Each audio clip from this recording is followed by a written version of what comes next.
the last time we can use that for another year. So I thought, why not get it in there for us? Welcome to SCW, everybody. The Royal Rumble is in the books for another year. Cody won the men's Royal Rumble. Rhea Ripley winning the women's. Of course, Cody winning from the number 30 position. Rhea from the number 1 position. All sorts of records have been broken as well. The longest reigning member in a Royal Rumble match ever, Gunther, over 1 hour and 11 minutes there. Of course, Chelsea Green with the least time ever for the women, but just 5 seconds after her return to the company. We're going to be talking about a pitch black match. We're going to be talking about Alexa Bliss and Bianca Belair, perhaps their directions moving forward.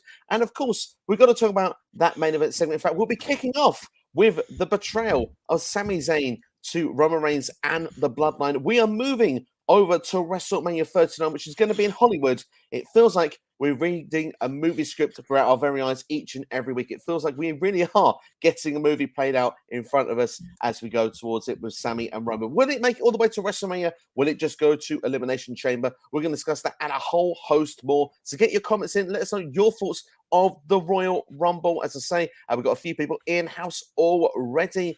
We've got Tom Connor who says, evening, Steves, because he says excited to hear our thoughts tonight. Looking forward to giving our thoughts as well, Tom. Looking forward to hearing your thoughts as well. Hope you're doing well, my friend, and thank you for checking out the stream. Noob and Co in the house. Hello, everyone. How are you doing? We are doing very well, thank you. Hope you are doing well, Noob, and I'm looking forward to learning your thoughts about the return of Asuka. I've got to say, straight off the back, and I'm giving a spoiler away nice and early. Damn, that looked really cool. I popped mega when I saw that, and I thought that she looked rejuvenated and she looked ready for a top spot again in WWE, from my personal opinion. KXI also in house says, yo, Steves, and I love it as well. I love as well sometimes we just get Steves, plural. Don't waste time with Steve and Steve. Just go Steves. I like it's easy that way. It's much easier that way. But so you can see, NXSTEVE is in the house with me. Steve, it's always a pleasure to have you on these shows to discussing WWE with you. And my first thoughts is, how are you? Is what I want to know. And secondly, what were your thoughts of the Royal Rumble as a whole? Yeah, I'm very good, thank you. It's been a while. Like, without WWE pay-per-views, it just seems like non-existent the last 2 months. So it's finally nice to be back doing stuff like this and be back on this channel once again. It's always a pleasure. As for the Rumble itself, I think this is Triple H's worst pay-per-view to date. Oh, and that's not a bad thing, because it's probably better than most Vince's. But since Triple H has come in, I'm going to put my neck on the line and say this is his worst pay-per-view to date. Do you know, it's an interesting thought that you put there, because you think, well, SummerSlam was a good show. Obviously, we had the tractor going on with that. We then had Extreme Rules, the return of Bray Wyatt, of course. We had some solid matches from top to bottom, those Extreme Rules matches. The Fight Pit one standing out. The I Quit match of Edge and Balor was amazing. Crown Jewel was a really good show as well, actually, now that you mention it. And Survivor Series had the War Games. So you might be onto something there. Like I said, it's not necessarily a bad thing when you say that. I'll reserve that judgment. I'm going to want to talk about it for the next hour, and then I'll give you my thought if it is or isn't at the end. But I've got to say, I quite enjoyed this show. I think that the Rumble matches, I mean, compared to last year, I thought it was a massive improvement on last year's Royal Rumble matches. I think that the stuff in the middle was interesting. Certainly stuff a topic of debate, if nothing else.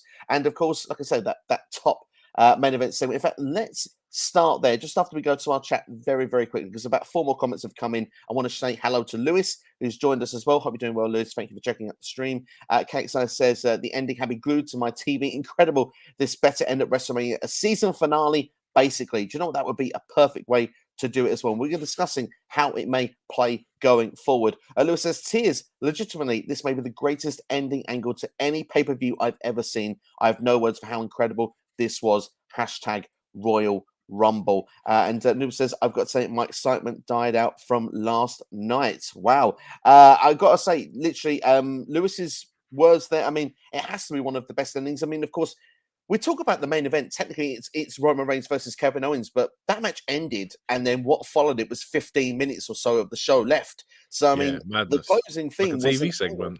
Yeah, literally. And to be fair, like I say, it was amazing. Let's go from where we start to where we get. So obviously we had Kevin Owens and Roman Reigns, the Undisputed Universal Championship match there, and it was a solid match between these two. Always got great chemistry, always great workers. I love the fact as well, we're always going to the ringside area, because we had Paul Heyman, we had Sami Zayn at ringside as well. Sami was there to do nothing. He was there to just stand and watch. And Sami made that clear at one point during the match as well. But Roman was almost like saying to him early on, this is how you do it. This is what you need to do. You follow me, the tribal chief. This is how you're going to get to where you need to be. But KO kind of found his way into it. We see the ref bump happen, of course. KO hits the stunner. And at that point, it ended up not being anything. Roman actually then calls for Sami to get a steel chair, and Sami was reluctant. It was our first sign of the night that things may not always be as rosy as we expected. Obviously, we see Sami with those facials of everything that was going on. He eventually got the steel chair, did obviously what Roman wanted him to do. The steel chair came in, but with that hesitation, that led to another near fall for Kevin Owens over Roman Reigns, with the ref getting back into things. Of course, at that point, Roman kind of lost it a little bit. Let's be fair. Obviously, he hit his first spear. That was a kick out.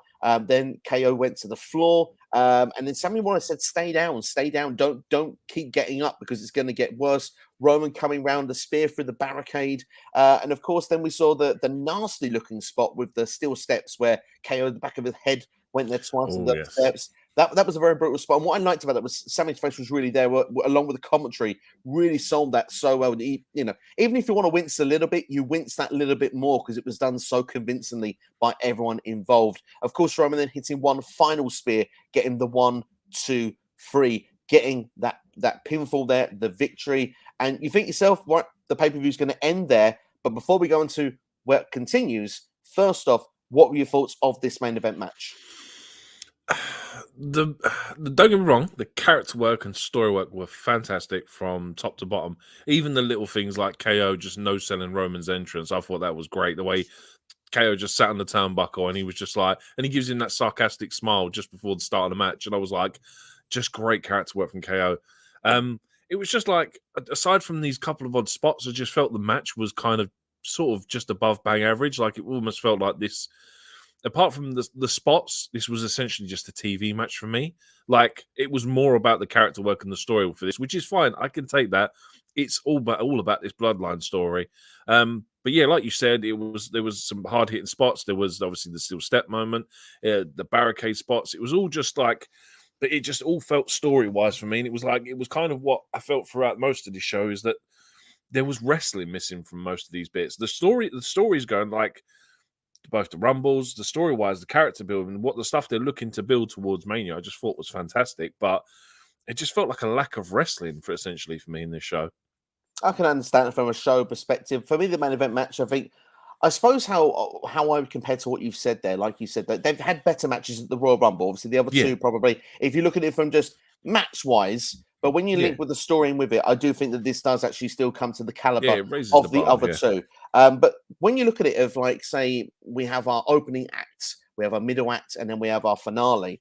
Technically, this match was just the opening and the middle. Like, this match was the match, and then it sort of played in beautifully to what would follow. So obviously, this continued then with the rest of the Bloodline coming down to ringside. Roman kind of looking like he wants to celebrate in the ring. But for me, this is what I took from it. I'm going to sort of give my feelings and opinion, and Steve, I'll get your feeling with it afterwards. But at the same time, Roman is used to Kevin Owens always coming back. This is the third Royal Rumble that he's had to face Kevin Owens previously. And obviously, during this Tribal Chief run, this is the third championship match as well. Kevin Owens has always been that guy that just always will refuse to stay down. He always gets back up. And I think that Roman kind of looked at this and went, this dude needs to not get back up. This needs to be done. We've had a KO problem for a while now. This is how we're going to fix it. We're going to finish it once and for all. So literally, his idea was the Usos, go and do their thing, beating down on him, Solo as well. That, it was literally just an all-out assault. We then see the handcuffs get involved there. KO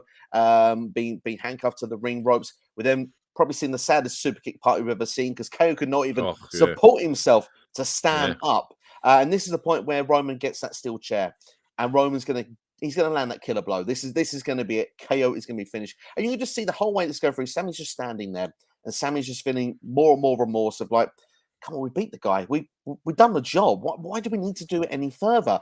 And we just see that moment there where he stands in front as Roman's going to land that chair shot. And the crowd obviously ate up into it as well. It was literally done at perfect timing, because you heard the gasp from the crowd that Sammy's decided to stand up at last to the Tribal Chief. And of course, he says to Roman, you're better than this. You don't need to do this. And Roman thinks about it and goes, yeah, I am better than this. And you all knew what was coming next. He's like, well, I don't need to do it. Sammy, you're going to do it. Because the thing is, the idea was he was going to get, was it like with the petals, the leaf thing put around him at the end of the match, and Roman was like, Yeah, not yeah. yet, at the start of the end of the match. You still got to learn it. Yeah, you still got to, and this was your way of earning it. But the more that Sammy stood there, you could just see the more conflicted he got, and he saw Roman just standing in front of him, and you could just see it was almost like, I've made my mind up. I'm not doing this. And instead, he hits the chair on Roman's back. Of course, everyone's making the comparisons to when Seth Rollins did it. It is the betrayal. It is a betrayal. He got out of tribal court. But the thing is, at the same time, he has been manipulated for the last number of months. Roman has been the bad guy in this situation. Sammy's been wising up, probably knew all along, really, but always wanted to feel that he wanted to be in the bloodline. He wanted to be one of the boys, but he made his decision here. Look, he knows what's going to come from it. He turns, and doesn't want to say so today. I'm sorry, but Roman, he didn't really seem hurt so badly from it. It was more the shock in his face. But of course, Sammy knew what was coming. Once he was stood there face to face with Jay, seemed that apologetic. Jimmy didn't hold back. We've seen them handshakes for however long. Super kick for Sammy. The Samoan spiked them from Solo. And then all of them got involved there on Sami Zayn. Went to say Sammy Uso, not anymore. And of course, then Jey Uso just sitting in the corner, really conflicted to the point that, the Tribal Chief looks at him and he's kind of like, he just gets out of the ring and says, no, I'm out. I'm not doing this. And I think that got an even bigger reaction from the crowd because obviously this story started with Jey Uso and Roman Reigns back in 2020 at the Clash of Champions, Night of Champions, whatever they were calling it back then. And you think to yourself, wow, are we really going to go the full circle of this? To give an opinion, I do think that Jey Uso will stay with the Bloodline. I don't think there's anything like that. I think actually, if anything, he feels betrayed by Sammy. He felt that he gained his trust. He probably felt he couldn't hurt him. But at the same time, I think he also has slight concern of he's the one and the reason why Sammy was not guilty on the tribal court on Monday. And I think he feels he's put his neck out for him. He put his neck out for him, but he also knows that can come with repercussions back on him as well. And he wanted out of that situation. He didn't feel comfortable. I think this is totally building now to Sammy and Kevin taking them tag titles off the Usos at Mania. That's purely what this has done now. Like, we're probably, from the rumors, we're probably going to get Sammy versus Roman at Elimination Chamber. How that'll work, I don't know, because I don't know what they're planning on doing with it. Unless how they're going to do the Elimination Chamber, unless it's a number one contenders match, or I don't even know. But Cody's won the Rumble, but yeah, this is what this is. I feel this is done. It's just built for this one tag match, and like I said, it was just all great storytelling. And the way Jay was acting, like I stood up for you, I vouched for you, I called you my brother, and then you've got Jimmy just shouting at him, going, "No, I'm your brother." Yeah. And then it was almost like Roman was standing there going, I knew this was going to happen. I knew that Sammy couldn't be trusted. And it's going to be nice to see what happens with it, because there's still probably another 2 months worth of storytelling to go with this. I would like to think maybe that Kevin will be written off for the next 4 weeks or until past the next pay-per-view, just so we get some sort of massive comeback, or even if he comes back at the next pay-per-view. Because obviously, with being in Canada, a massive crowd pop from Kevin, who's been off TV since the Rumble. I think that could be a great shout. But yeah, that's just like I said, just think it's going to go towards them tag titles now. And unfortunately, as much as everyone wanted to see Sammy fight Roman for that championship, which we may still get at Chamber, I think it's all about this story now between the Usos and Sammy. This is the thing. I mean, you took the words out of my mouth, and it's beautiful the way that it was articulated as well, because that's the story there. It's like the hurt of Jay. The story still seems to, although the immediate feels like, the betrayal of Roman Reigns and he's the head of the bloodline. The story has with the tribal court, it's the Usos that stuck out for Sammy. That is the long-term goal with this. That's what they're looking to get. Obviously, Underground Temple has been a follow on this channel for a long time. He even said last summer he thought that would be something for WrestleMania, and it looks like it's going to play out that way. And it's a really good long-term told story. And like you said, they're keeping KO off TV for the next few weeks. Have that pop come back in Canada. If for example, the whole bloodline is beating on Sammy and KO comes to make the save, you just know that's going to get a big reaction at the end of the show. And it almost feels like that KO and Sammy against the Usos is almost worthy of main eventing one of those nights of WrestleMania. That's how good this storyline is. But like you say, WWE is in an interesting position. I imagine the Chamber's going to fit one of the other women's championship number one contender matches. That's what I'm expecting. We'll go on that a bit later on.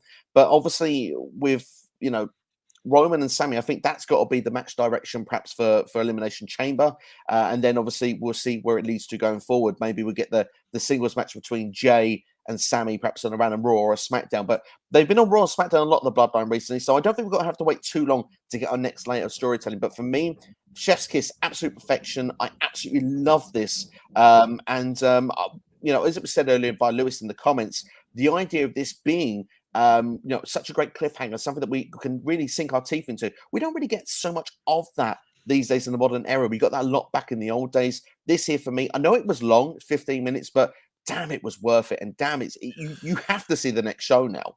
That's what I'm saying. It's done exactly that. It's made you now want to tune in on Monday night and Friday night to see what happens to Sami, to see what happens to Kevin. This was the whole point of this. It's just like it's a clever way to. It's actually nice to get a story that carries over. Where I remember like the last couple of years where you'd watch a pay-per-view and you just feel like I don't need to watch Raw the next night because I know half of the matches on the card are going to be repeats of the night. So it's like, what's the point? But now it just feels like it's all fresh and new. And again, Raw. Again, we've said this every time that they have a pay-per-view. They're doing it so well now that Raw and SmackDown are must-watch now after pay-per-views to see the fallout from this stuff. And that's what makes it so good as well. And you know, I mean, a comment that's come in here, which was actually going to be a question I was going to ask to Lewis. Thank you for putting actually this in here. So many outcomes we could get from this: Cody versus Roman night 2, Sami versus Roman night 1. Hear me out.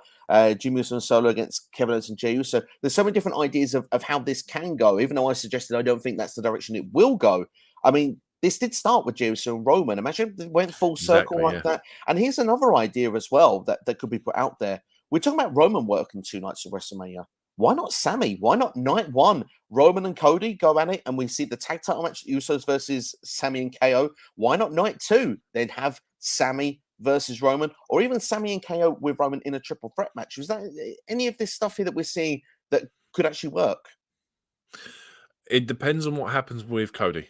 On what Cody wants to do and how they're going to book Cody, because I'll get into it more once we talk about it. But for me, it purely lies down to whatever decision or however they're going to book Cody going into Mania against Roman. That's going to be the key for this.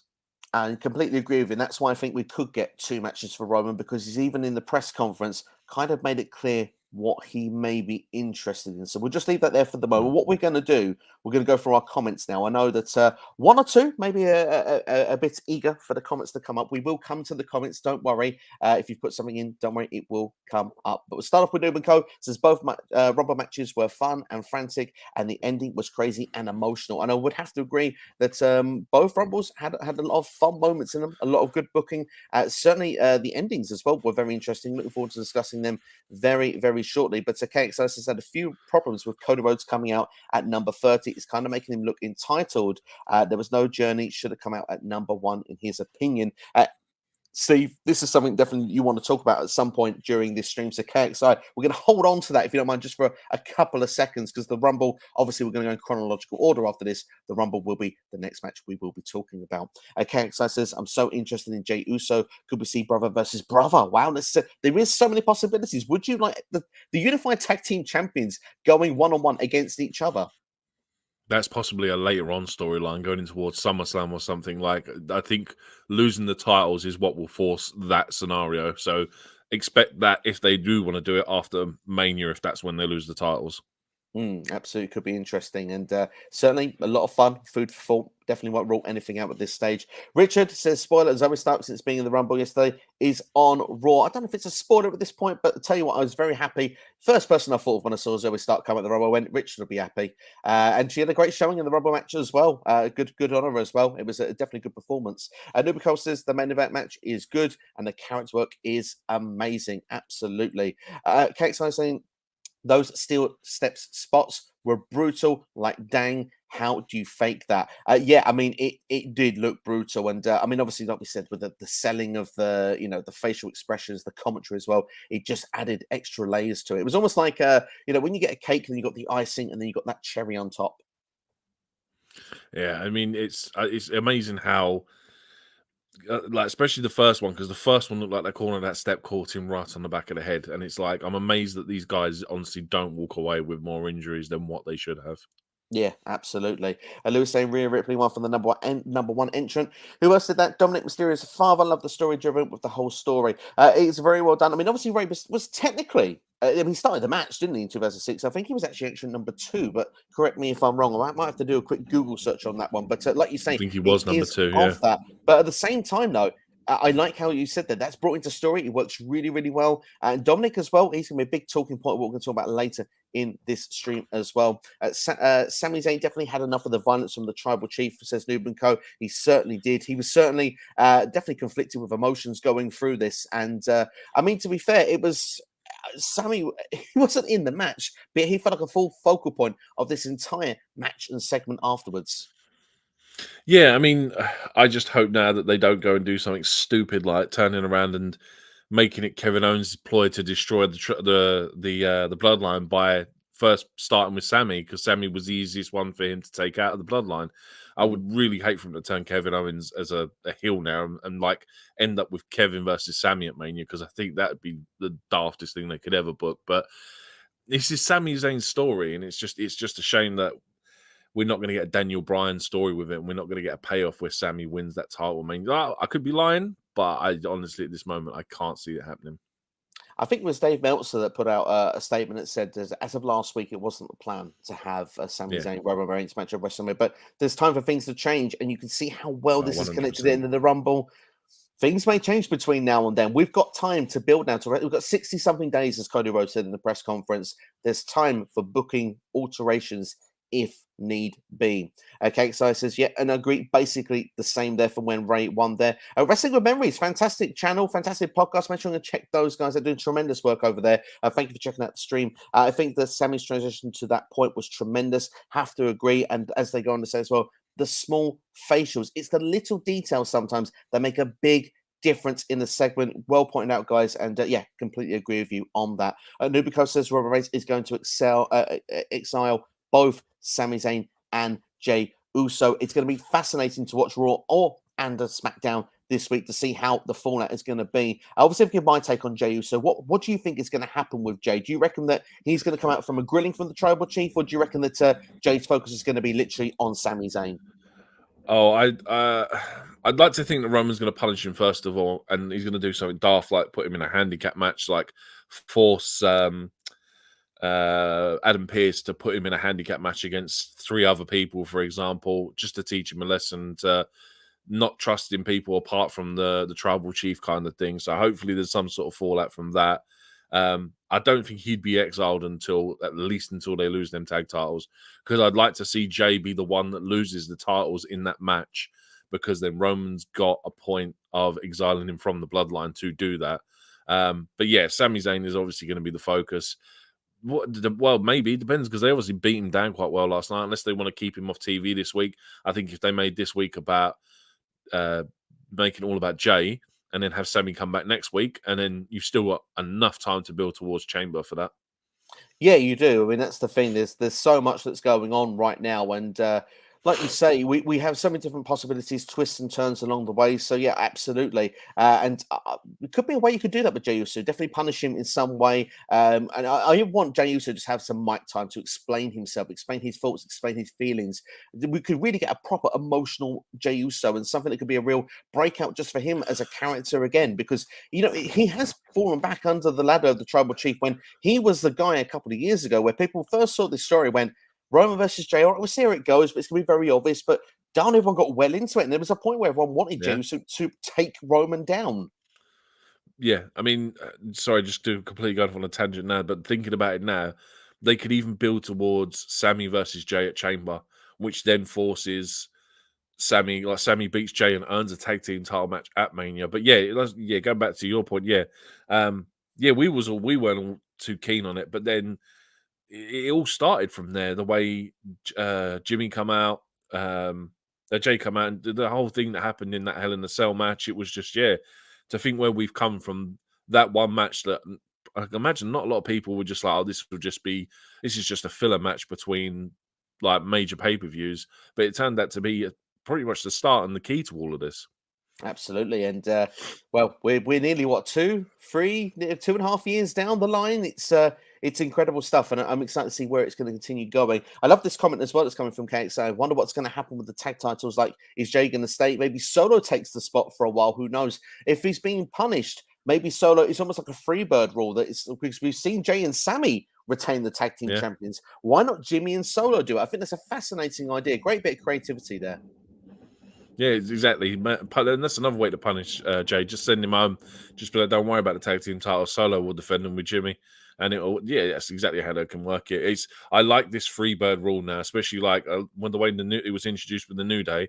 But the fact that they've got these factions that they can do this kind of stuff with, I just think it makes matches more fresh. The way you can interchange these guys to have different matches every week. So I'm all up for that with replacing Jay with Solo for a little while.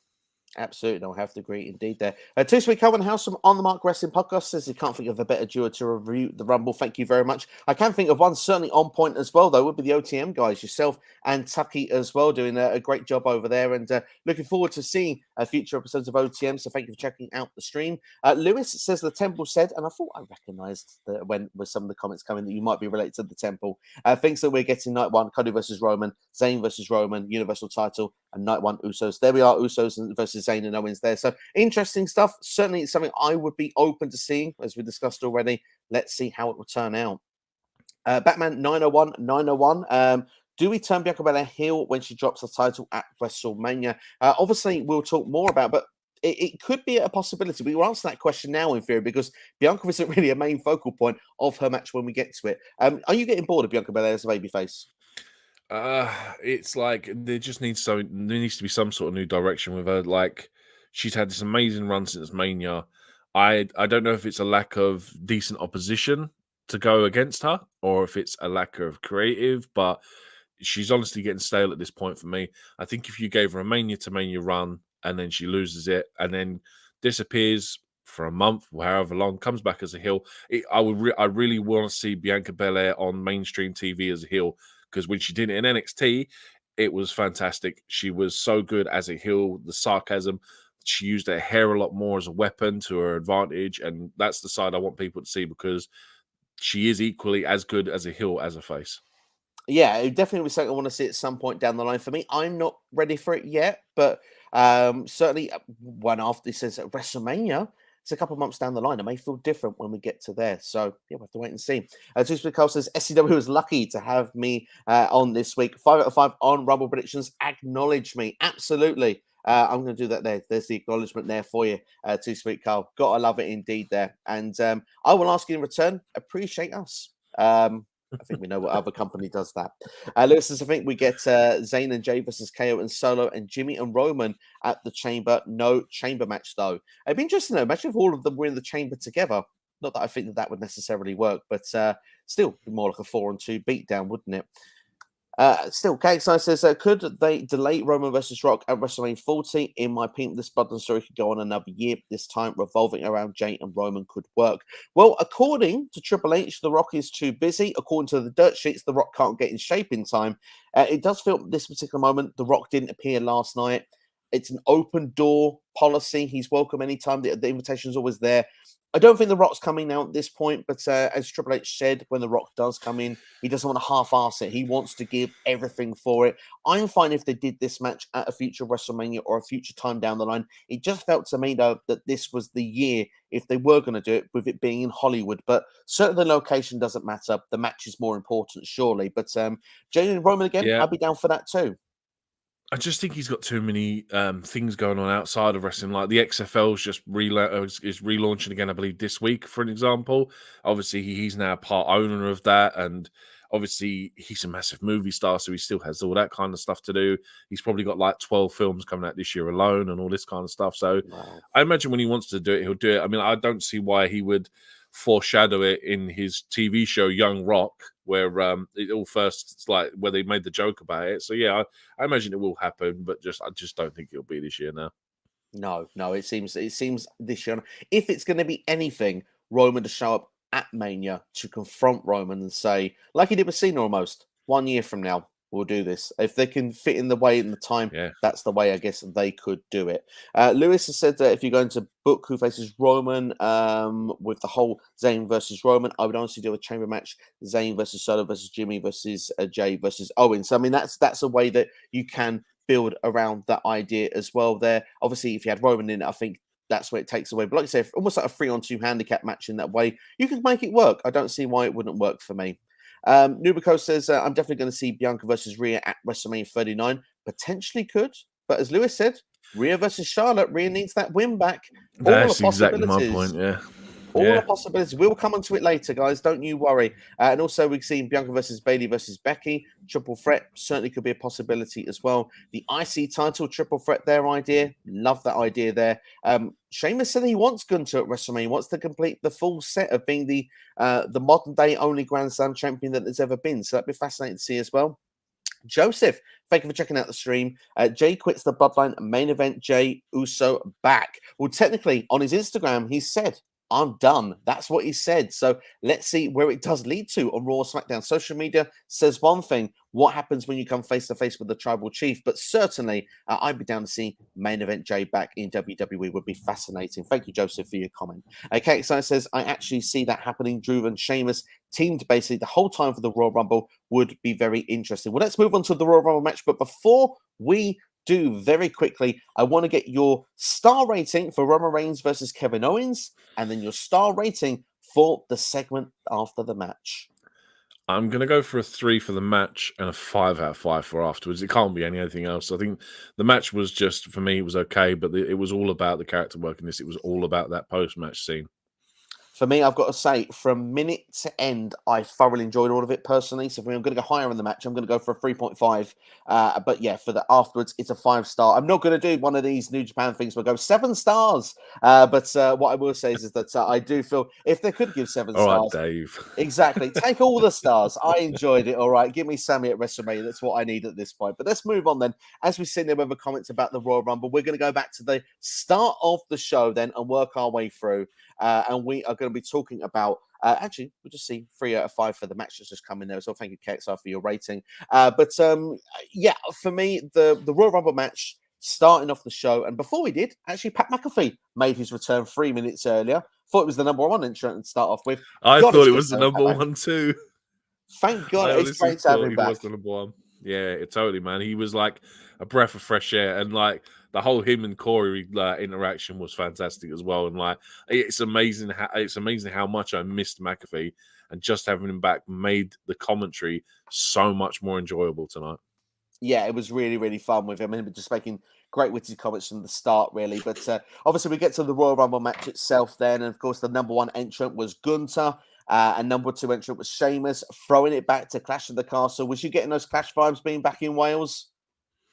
Yeah, definitely. Like it was, I was shocked that Gunther was number 1, but then I sat there and logically thought that, wait, we could be in for something special here. Like the fact that he's number 1, and then as soon as Gunther comes out at number 1, you're like, yeah, Sheamus is going to be number 2. It has to be.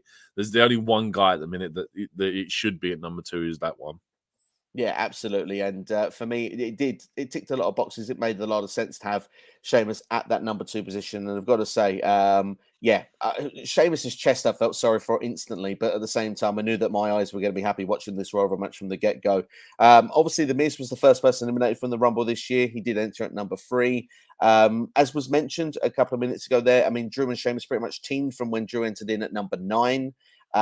We had literally quite a few of the undercard coming in, which led us to the point where we got to number 12, and then Brock Lesnar came out, pretty much destroyed people, threw a lot of people out of the ring. Didn't he? Chad Gable went throwing out. Angelo Dawkins was another one. And there was a third one that slips my mind, unfortunately. But we did get a stare down briefly with Gunther and Brock Lesnar. You must want that match as much as I do. Yes and no. Like, my whole thing about Brock is I feel Brock works better with smaller guys. So putting him with Gunther, I don't know how it will work. I want to see it because I'm interested, but I don't know how Brock's going to work with Gunther. But like I said, we've seen it before with Gunther and Sheamus, man. Just get 2 big guys in there slapping me. It'll be exciting. It will be indeed, absolutely. But I still think they have different destinations, clearly, because the next entrant was Bobby Lashley, and Bobby instantly eliminated Brock from the match. Of course, Brock taking the steel steps and almost destroying all the monitors. Michael Cole didn't know quite where to look, did he? Even made mention in commentary. I've Yeah, spent 25 years being told to look at a monitor. What do I do? And of course, as Brock was leaving the arena, because we then had Adam Pearce and all them lot out for the first time of the evening, Baron Corbin was coming to the ring, and Brock went, nah. He got the Heath Slater treatment, didn't he? Got absolutely annihilated on the did. concrete floor. But so the next entrant was Seth, and Steph, rather than just, I thought he was going to curb stomp and just literally was going to be a Heath copy, but Yeah, instead that's what I thought. he threw him in and then threw him out, and I thought, well, there you go. That's Corbin's push done. He needs tweaking with that JBL gimmick. It's not quite connecting for me. I think Corbin. I'm sorry because the chat's probably going. You're talking about Corbin on a Rumble review. Sorry guys, it's very brief. This can be like less than a minute, but I just feel that he needs to be more JBL and less of this Vegas Corbin that we've seen for the longest time. He needs to go back to Lone Wolf Corbin. It was the best version. I do know what I agree with that as well. There you go. I told it to be brief. We move on then, and obviously we said Seth Rollins was next in the Rumble match. And as we built further, then I'm trying to think some of the entrants that followed that there. But after that, you had Otis, Rey Mysterio, Dominic, Elias, Finn Balor, Booker T. there you go. Well, I tell you what, there's a couple of mentions there. Do you know what? I just love that's coming there. How dare you mention Corbin, Steve? Last time, I promise. There's a reason I don't do videos of them on their own because literally they get no views. Yeah, the Dominic and Ray thing. Obviously, entry number 17 was Dominic Mysterio. He didn't come out, and of course, then Dominic was number 18, and he came out with the mask. Clearly, the beatdown had been done there. Obviously, the commentary got right into it as well. Disrespectful. Little, hold on, don't you dare say that. The really good stuff there with the commentary, really showing that. I mean, Dominic Mysterio has gone leaps and bounds over the last 12 months, how good he is as a heel. I'm absolutely loving the work that they're doing with him. And you mentioned there, obviously, one of the few surprises we actually got with the Royal Rumble match was Booker T, who came out, which, of course, he's a home native from Texas, but unfortunately didn't last very long. We didn't get the fantastic facial when he got eliminated this time as he did the last time he was in the Rumble match, but I'll forgive it. I mean, the spinneroonie was definitely the best part about that for me. Yeah, it's just he honestly looked like Booker T was struggling. Like when he was trying to get to that ring, I was like, I understand it. It would have probably done better if you'd have had him sitting at commentary and doing exactly what he did before. The fact that you've made him walk the entire length of that ramp, I think it would have just been better to do it that way. But it was nice for what it was. The Elias Drew and Sheamus thing where we got a Claymore and a Brogue kick, and it looked like Elias suffered from a broken nose. That looked brutal as anything. I liked it, but yeah, I think they need to work on that as a tag team, that one. Yeah, absolutely. Yeah, the positioning was just slightly off there. We didn't mention Kofi Kingston, by the way. It was an earlier entrant in the Rumble. Obviously, speaking of misplaced moments, obviously he was trying to do a thing where he would land on the chair on the floor and it just kind of fell flat. And Michael Cole tried to sell it, and I think everyone kind of realized that Kofi's out. We can't. I think he just needs to stop these now because there's 2 years in a row now he's flopped these, and like he just needs to do something. Let someone else do it. Let Montez Ford or someone do it. Do you know what I mean? Kofi's like just getting to the point now where it's like he's trying to make him too exuberant and too over elaborate for what it is. But yeah, I think it's time to knock it on the head, Kofi. Yeah, I would agree. At least go back to basics. Like if your sports team is losing a few matches and you think, do you know what I'm going to do? I'm going to go back to basics. Keep the defense good and then work my way back up again. That's what they need to do with Kofi going forward if they're going to keep doing these. So I completely agree with you. Obviously, Montez Ford, you mentioned there, he was only in the match for seconds. I was a bit disappointed with that, but a great form of elimination. The way he was actually eliminated, just landing on his feet on the floor, was like, that's done impressive. But at the same time, damn, I wanted Ford to have a good run. He came in a late entrant. I thought maybe get near the end, but wasn't quite to be. But we had a comment that came in about carrying cross. I think it was from Lewis. Sorry, Lewis, I might not be able to find it. There we go. Has become stale for him. He's become stale for me as well. He was an early entrant in the match, but he didn't last very long either. He was eliminated by Drew McIntyre. Carrying cross, what do we do to fix that? Give him someone that isn't Rey Mysterio. Like I don't know why they bothered tying him up with Rey Mysterio, and the whole Rey Mysterio is the whole Dominic story. He needs something. I don't know. I think he needs a mid card run to start with. He's on the wrong show to start with. She should be on Raw going for that US title, because I don't particularly want to see him in the ring with Gunther at the minute. If I had the option, I'd send him over to Raw and make him chase Austin Theory. I think that would be a lot more entertaining. Yeah, or certainly he has more time to play with, can work with the undercards. They need to do Yeah. something with it. It's not going well for him, and he's heck of a talent. Definitely the promo work from Karrion Kross. Maybe stick to promos just so that build this guy back up and try and get him back in the ring because it's not going well. When you put him in a feud, he seems to lose, and Yeah, it's not nice to see. he's not suited for multi-man matches. He's best for one-on-ones. Like when you can see him in a one-on-one capacity, he fares a lot better. Well, I say that the one with Drew was a bit mismatched a couple of months ago, but yeah, back from his NXT days, he was a lot better. That's what I mean. I say that putting him with Ray's a bad thing. He works better with small guys as well, which is what he did in NXT. He just dominated the whole roster because everyone was smaller than him. So I don't know if it could be a mismatch in size, but hopefully they just do something better with him. We'll try and say, hopefully they can figure out either way. But we mentioned that smaller guys. Johnny Gargano was in there for a good half an hour in the match as well. Did pretty well of his showing, returning to the ring also. As we got towards those... Gable. Yeah, Chad Gable was as well. Yeah. As we got towards the end of the match, though, we got to the final few entries. Obviously, Judgment Day had come out. Edge came out as well, eliminated Finn Balor and Damian Priest. That led then to them eliminating Edge. I love the way that Finn Balor got so cocky at them as well. Like, yeah, boy, we got him out. This led to a beatdown up the rampway. Rhea Ripley came out as well, and that led to the entrance of Beth Phoenix. We saw the spear there to Rhea Ripley. Edge obviously getting the best of things there. Austin Theory just standing away. Theory trying to dance around him. Yeah. It's like, I'll just step to the side, shall I? Yeah, it was quite funny how that was put around as well. But yeah, obviously we got to those final few entrants. And say Austin Theory was in there. But I mean, going really forward there, we had Ricochet, we had Braun Strowman in there. Logan Paul came in at 29. He seems more fit and good to go. Obviously, they have to quickly, before we get to number 3, we have to talk about that spot with Logan Paul and Ricochet down the clotheslines. Wow. I think that's what Logan's coming in to do, man, is just make these moments because, man, they're so good. And, like, yeah, the way that they're egging each other on, it's like, you do something. No, you do something. And then, boom, it happens. It was amazing. Yeah, it was absolutely spectacular. Obviously, Cody was the number 30.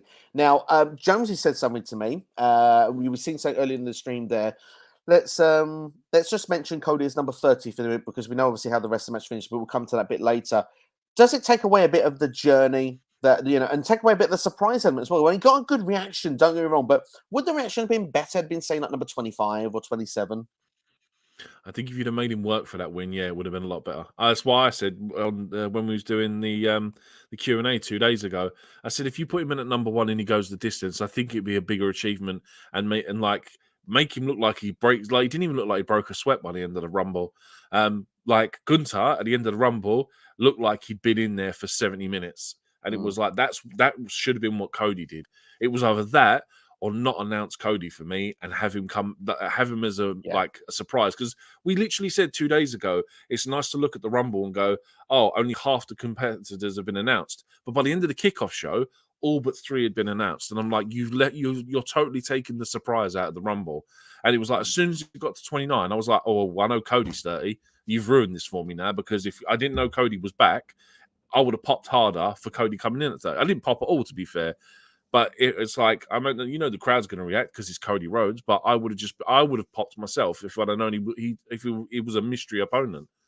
Yeah, absolutely. I think at this point would have been better had he not been pre-announced. Obviously, they wanted to really build the idea in our minds. Cody's coming back. He's going to be a big deal. Kind of also made sense. This is why this was the opening match, because I think people are more forgiving now when you get to the end of the show. We mentioned the idea of The Rock earlier on. I think people forgot about The Rock, how the end of the show. Also, people kind of forgive more that Sami Zayn wasn't involved in the Royal Rumble because it was on first, and the idea was, well, we know we're getting Sami later, so we can see what comes with that later. I think it was actually very strategic the way that it was actually placement of that match with the Royal Rumble. But to quickly just go there with the final few thoughts, with the final few entrants there. Obviously, you mentioned there with the end there, Gunther did look like he'd been in there for 70 minutes, bless him. He eliminated both Drew McIntyre and Sheamus together, which I thought was an impressive way that was done. Sheamus had been in there for 52 minutes at the time. And of course, Logan Paul eliminating Seth Rollins when we finally got Cody versus Seth. It finally we were going to have the stare down with those two. They were going to have their bit of a match. Logan Paul was forgotten about. He was in the match after Fury had been eliminated, which I believe Cody and Seth actually teamed up to get rid of Theory as well, if my memory serves me right. It was quite late when watching, of course, for our time anyway. But obviously, Logan Paul eliminating Seth. We got the real close-up of Seth. It was. I think one of them did a move. The other one, I think, then Seth then did the stomp and then threw him out or something like that, if I remember correctly. Yeah, it looked like a nice tag team dynamic between the pair of them. It did indeed, but obviously when Logan Paul came in and threw out Seth Rollins, the camera focused on Seth and it focused on Logan. One thing I noticed with Logan in this Royal Rumble match, he came out as a heel. He did not come out as babyface. Yes, he did the thing Oh with yeah, Ricochet, but he was full on like I know you guys don't like me, and I'm going to play up to it this time. It wasn't very yeah, different to his previous appearances against The Miz, against Roman, playing the babyface role. He was full on heel here, and Seth being the babyface as well. The stare down there. Look, you can imagine already. You see the way that both of these guys dress. The drip versus drip, I guess they're going to do this with WrestleMania. I guess this is going to be your match. Seth Rollins versus Logan Paul. It's an absolute certainty that they did that for a reason because they left the camera on Seth. They left the camera then on Logan. That was a moment we were supposed to capture that. And I think that's what the direction will be going forward there. And it's nice to see because one thing I actually really liked about this Royal Rumble match is we built matches going forward. I know we're going to yeah, get the probably yeah. Elimination Chamber being in Canada. We mentioned that Edge and Beth Phoenix probably against, I don't know, Finn Balor and Rhea Ripley, perhaps. We may even get Edge and Balor at WrestleMania in the Hell in a Cell, which was rumored before for the Rumble. We're going to get Bobby Lashley and Brock Lesnar for the last time. That's been built there. And also Logan Paul versus Seth Rollins. And I feel as well with the teasers we had the last couple of days, Theory again, with the You Can't See Me stuff. It's definitely Theory versus Cena. I know that wasn't really built on this show, but overall, I feel like coming out of the Royal Rumble, we've got a much clearer direction of what we're going to be going into for WrestleMania this year. Yeah, my only worry though is that's a lot of singles matches. There's not a lot. Like this is Mania. You want to get as many people on the card as possible. And I'm not really a fan of the Andre Memorial Battle Royal on the kickoff show. But like, yeah, like you're right though. What they did for this pay per view through the Rumble match itself was they just built so many branches off a tree that it can go any way now leading towards Mania, whether it's going to be Gunter versus Brock, whether it's going to be Gunter versus Sheamus. Like there's so many, I know, like so many open ends here that it could go anyway. And I think that's what makes it exciting because normally by now with Vince in charge, we know what Mania is going to be. We can already see what half the card is going to be. But at this point, we don't even know who Roman's facing. Well, we know Roman's going to face Cody. That's the only thing, and that's only because of Cody winning the Rumble. Yeah, absolutely. The thing is, as you said, we're speculating already, but Cody's really made this idea that he wants the WWE Championship. That's what he wants. So it's like it almost feels like he's not really focusing about the Universal Championship. It's all about Dusty. It's Yeah, all about the family legacy, and it was the WWE Championship that alluded because that's yeah. the championship that was there at the time. So I think Cody will call his shot and go for that. But just to go back, then we're at the end of the Rumble. Those were the last two, obviously, because Logan was then eliminated, and we had Gunther and Cody. Like you said there, Gunther looked like he'd been there for 70 minutes at the end of the match. But they had a long time at the end. It was like they were trying to do Take a Shawn, it felt like at the end of this match, having like a singles environment in this Royal Rumble match. For me, I enjoyed it, but it wasn't the same as Take a Shawn back in 07. I've got to be honest, because I never believed Gunther was going to win it. Exactly. But Gunther That's at the the same problem. time had a fantastic showing. And as Triple H said in the press conference, that is a star-making performance. By the end of this year, there's no doubt Gunther is going to be in and around the main event scene. I wouldn't even be surprised if next year's Royal Rumble, Gunther is a world champion in WWE. Even if you'd have done Gunter and Cody as one and two, because I tell you what, when Gunter started laying in them chops on that chest, and Cody's chest blew up instantly, and I was like, oh my god! If you'd have had them two in and done a Shawn and Bulldog, both starting at 1 and 2 and being the last two, Seth's win would have been, I think, a bit more, not so much credible, but do you know what I mean? At least he would have broken the sweat, and I would have believed he's actually worked for it instead of coming out at 30 and just being in there for 15 minutes, getting rid of 5 guys, and it's like I would have preferred Cody to have put him like his whole story is his comeback from injury. So what's more grueling than a Rumble? You put him in early, even he doesn't have to be the first 2, he could be like within the first 10, 15. He's still going to be in there for half an hour, 45 minutes. And I just felt it would have made his win a bit more credible. But don't get me wrong, I'm still excited he won, and I'm still excited to see what he does going on to Mania. But as for what we were saying about his title win, I'm with you. I think he's just going to call out Roman, and I think he's going to say, I don't care about the Universal title. I want that WWE title. And I think that's how they're going to split these titles up at Mania.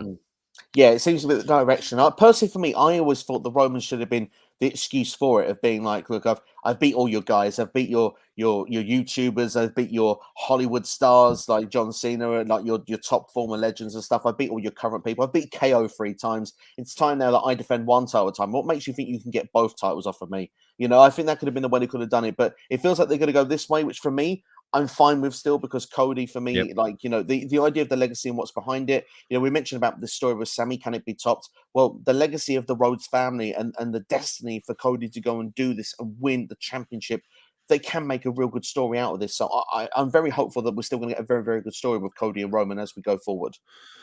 Yeah, I mean, but even doing it that way, you could possibly still have Sammy versus Roman for the Universal title. Absolutely. The whole problem is which one's going to close with night 2? Because let's be honest, night 2, the close, is going to be the biggest main event. So what is it? Is it possibly Sammy versus Roman, or is it Cody versus Roman? Which one's going to be the bigger moment? Because at the minute, if they're going to do Sammy versus Roman has to be night 2, because it's the biggest story. Absolutely, but then perhaps maybe that makes sense as well, because having Sammy versus Roman on night 2, people then won't be willing to backlash the idea of night 1. Say Sammy did night 1 and lost, would people turn on Cody because Cody was the one that got the job done? Very much true. There's Very that true. as well. Yeah. Like, can it be 2 in a row? And then if Sammy does lose, it's like, well, the heel heat still goes all on Roman, not on Cody. It probably puts more doubt in the mind as well that if we know Cody, if Cody picks up the title, I think a lot more people will probably still feel that Sammy's going to win, but there'll still be a lot of people that would believe that Roman will retain. Whereas, so if, for instance, if Sammy was to win on night 2, I think a lot more people would be shocked that way, thinking that he's still going to that Roman was still going to retain that way. Absolutely. Well, I'll tell you what, let's get your final rating in for the Royal Rumble, because the chat is blowing up and we need to get through some comments. I'm gonna have to score it 3. It was the no NXT superstars. I think was a big letdown. I was expecting maybe a Cameron Grimes or someone who hasn't been on TV for a while, so it was a bit of a letdown. I knew 27 of the 30 participants coming in, which kind of ruined it for me. It was entertaining in spots, but I'm just going to go down the middle and say I'm going to say 3. Okay, that's fair. I mean, I'm going to go with a 3.5 again. For me, I thought that this, if you were going to look in the history of Royal Rumble matches, I would say that this is something that would flirt with a top 10 Rumble, maybe in the 11th, 12th position, around that sort of area for me. I think it was a good Rumble. I don't think it's going to be remembered in about 5 or 6 years as being one of like the top ones. I mean, if you look in recent memory, everyone talks about 2020 with Drew McIntyre with the Brock stuff going on. A lot of people remember 2018 for being a really great Rumble as well. So, I mean, we've got the classic ones that you can go back to, which we all grew up with and stuff. But at the same time, this one is a good Rumble. My point is, when you get to next year's Rumble, what are they going to take from this Rumble aside from the Logan Ricochet moment that's going to be played every year at Royal Rumble? Because they're going to talk about Austin winning 3. They're going to talk about Shawn coming in at 1 and winning. They talk about Ric Flair coming in and winning it. I don't think there was particularly anything memorable from this Rumble aside from that one spot with Ricochet and Logan, which they'll show every year. There's nothing else apart from this that I take away and will remember it in the years to come, apart from Cody winning. And I'll always know that he come in at 30 and felt he should have come in earlier. That's fair. That's fair. I mean, obviously, they will make mention of Gunther next year because he now currently holds that record. Actually, apologies. Yeah, that's the very true. Yeah. Apologies. There is one thing. Yeah. Yeah, so that definitely does get to the numbers part. But let's go to the numbers that is the chat, because my goodness, there's quite a few of you. I'm going to do my best to get through these as best as we can. Obviously, we have the other matches to talk about as well. In fact, we may even touch on this match because we might as well. It's the comment that's come in here. I love both Bray Wyatt and LA Knight, but honestly, I wasn't a fan of the match. The build and the back and forth promo work was good, and the theme match not so good. I mean, obviously, we've talked about what we thought about the build up of this on other podcasts, so we won't do that here. But the match itself, I thought was short. That's what I would say with it. It was short. But I thought the actual visual of everything, because we didn't know what pitch black match was going to be, but obviously it would be Mountain Dew as well. I realized that actually was a drink, but I'm from the UK. I didn't realize what that was all going to be about. But they made it kind of like it felt like it was Naomi's house party almost a little bit, wouldn't it? I thought that we were really feeling the glow. But at the same time, I thought visually it was a cool looking match. I couldn't see everything 100% clear, but still, Bray Wyatt was very decisive in the end. I did like the fact as well of how his facial looked as well. Yeah, that's for me. It's totally 6 minutes is not really a great match for a pay-per-view, but aesthetically, it did look very impressive, and I was very impressed with how it looked and how it was presented. The fact that LA Knight was wearing trunks that go pop up good under black light. I just feel Bray's body paint didn't really come off as well as what I think they were hoping it to. The mask was pretty cool, but it's just, again, it's 6 minutes long, and it's what are you going to tell in 6 minutes? Like I said, it really irritates me that they made all this hype about Bray Wyatt coming back, and they've put him in a endorsed match. Like I said, the aesthetic was was great, and I reckon you'll see a lot of like indie wrestling companies doing it because it looked fantastic. But yeah, the fact we're seeing Bray Wyatt in this scenario is what killed it for me.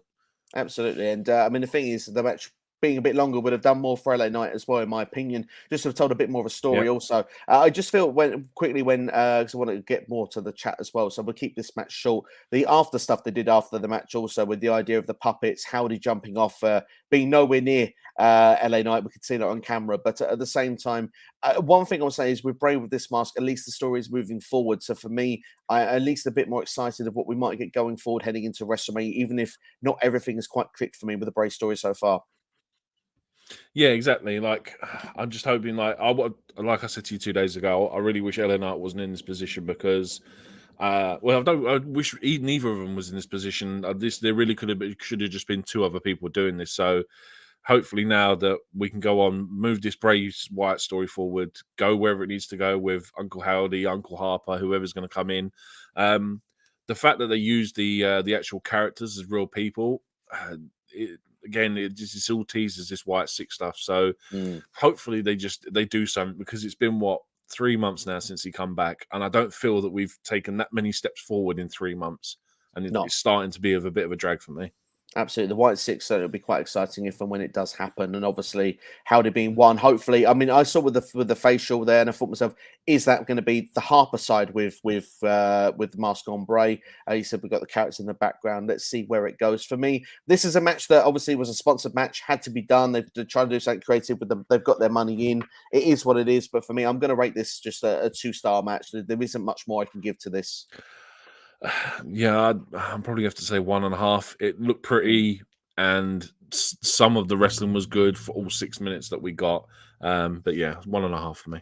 Absolutely. The table spot breaking with all the neon going everywhere was certainly looks amazing. Yeah, but that's quite it. a fun little image. Yeah, absolutely. One other Yeah. thing I want to say just quickly as well: have LA Knight off TV for a little bit as well. When he comes back, please, I want LA Knight against Pat McAfee at WrestleMania. That's a match I want to see. I think the mic work on the build up would be absolutely awesome. Yeah. Let me talk to you. KXO says Pat's return was great and really wholesome. Glad he's back. Yeah, we're really happy he's back as well. Nubico says, but if we're going to get Charlotte versus Rhea, where does that leave Asuka at Mania, Bianca Belair, a non-title match, Damage Control? There's lots of things you can do with Asuka now that she's come back. Obviously, want to talk more in more detail when we get to the Women's Royal Rumble, but at the same time, I would say that Asuka and Rhea Ripley could be a match on the road to WrestleMania, judging off the way that the Rumble match finished. But yeah. Yeah, I mean, don't get me wrong. I'd be all up for seeing Asuka against Charlotte again, because it's someone else that owes Charlotte an ass kicking at WrestleMania is Asuka, after Charlotte was the one to end Asuka's undefeated streak on the main roster. And don't get me wrong, they can tease that for Mania, but I'm really excited to see what they do with Asuka. I've never seen any of this stuff before. A lot of people have hyped it up. Asuka seemed to love it, and I think it's going to be fantastic. And that's what I'm really looking forward to, is Asuka being excited to do this character stuff, and hopefully they've got a plan for it. I mean, Trips loves Asuka, so I've got full faith that this will come good. Yeah, me too. I've got to say, I feel this. I've not seen this stuff before either. So for me, I'm like, yeah, I want to see where it's going. Like you said, everyone's hyped this up, and you just the minute that mask came off, and like you just saw the smile there, and the freaky face paint, you're just like, yeah, this. Not quite LA Knight there, but literally, I was like, yeah, this for face paint. Yeah, and the thing is as well, like she just looked menacing, but when she was doing her moves in the ring as well, just like everything looked fresh and crisp. You could tell she had a bit of time off, because it's just like everything just, I don't know. She the black just gear, like, all the gear was black. It just looked amazing. It looked amazing. She looked amazing. What she did in the ring, for me, it just looked like it was evolved this character. I'm ready to see where it goes going forward. Is it going to be just babyface to start with? Will it turn heel? We'll have to wait and see. It's all going to be good. But like you say, all those are possibilities there. We'll talk more about Asuka later on the stream. Promise, noob. Damage Control breakup. I think the Damage Goods could a Damage Control triple threat match happen at Mania. I suggested this on a recent video already on the fantasy booking on the build to the Rumble. But obviously they were a unit in the Rumble. No problems in the Rumble. Do you reckon that they will break up eventually, or do you reckon they'll continue into WrestleMania? At some point, every faction breaks up, so I imagine so. But I just hope they do it properly, because my worry would be for Dakota Kai, because Dakota just always seems to be on the wrong end of split ups from people. Like, she'll team up with someone, and at some point Dakota will turn on them, and then Dakota gets her ass handed to her, and nothing comes of it, and she never wins anything. Like the women's tag team titles, I think, because what I've run with the NXT women's tag team titles, I think, were 2 days in total over 2 reigns. So that's what I'm saying. This is her longest run with a championship, and she really should have been NXT champion. But like I said, hopefully they do her good, and when they do decide to split these up, it'll be fantastic. They're all free individually. They're all a great talent, so I've got no worries for when these 3 split up.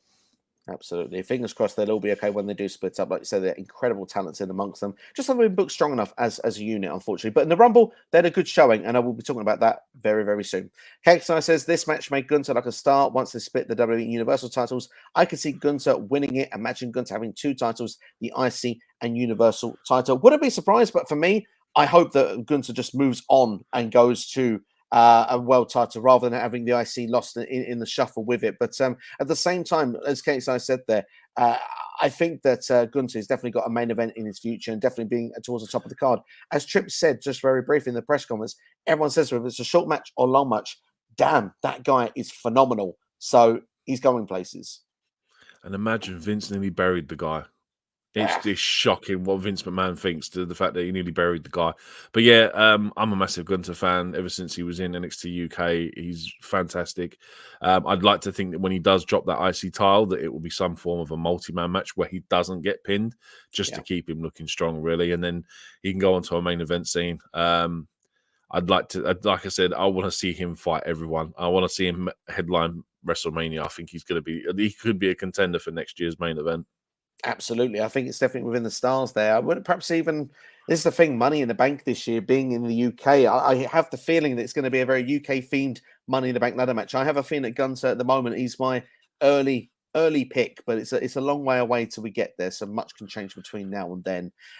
Lewis says, my highlight of the night was Michael Cole dissing Top Dollar. That was quite funny. I'm not going to lie. Every show at the minute he's doing that. But I want to hear the diss track from Top Dollar. That would be quite fun. And Dominic Mysterio's grown on me. What a heel. He is doing amazing. Like the character work, he's literally evolved so much since going to Judgment Day. He's gone leaps and bounds. Honestly, Dominic Mysterio, I put him down as like a potential breakout star of last year when I did the video, but never did when I did that. I thought he would be where he is now. My goodness, is the potential of Dominic Mysterio is going leaps and bounds every week, it seems now.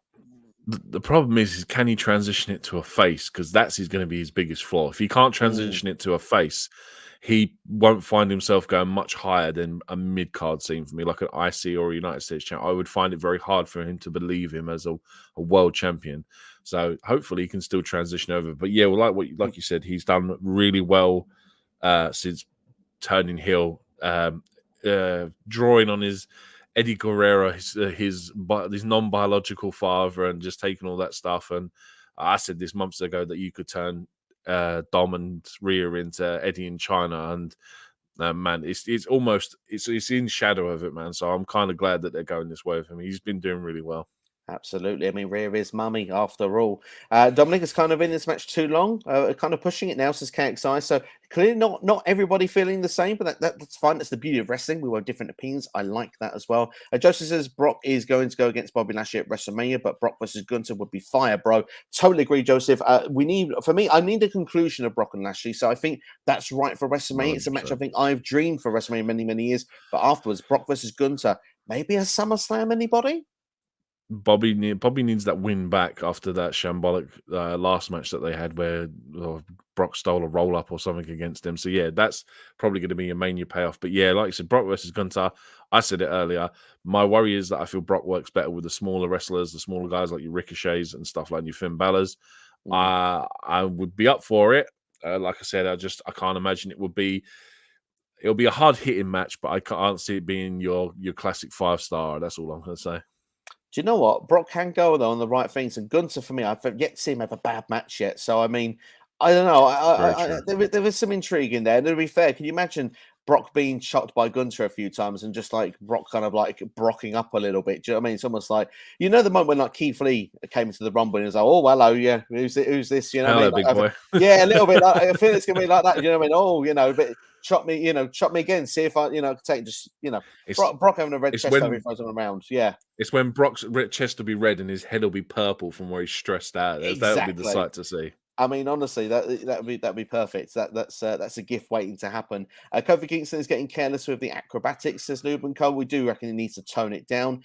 Joseph says Ray is going to fight his son at WrestleMania. It certainly feels that's the direction. I still have hope that Bad Bunny will be involved in this some way, and then perhaps maybe if Ray refuses, then at WrestleMania that's when he finally does something to his son for that WrestleMania moment, build it to the backlash. But I think I'm on my hill on my own with wanting that one. I'm not going to lie.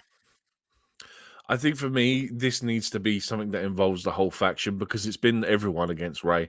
So I think if you take Edge, you take Beth, and you find a fourth person like a Bad Bunny, because obviously his history with Priest, I think if you have those four against those four in a mixed tag match at Mania, I wouldn't say no to that. I'd be quite up for that.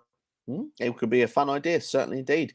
KXI, liking my idea of carrying Cross. Thank you very much, KXI. It's very kind of you to say. Cross needs a feud with someone big like Edge. I mean, Edge could be an interesting feud, actually, because, I mean, say if Edge was going to retire, like he suggested last year in Ontario, for example, and Cross was the guy to put him out, that puts some stock on the name. So certainly that could be a good idea.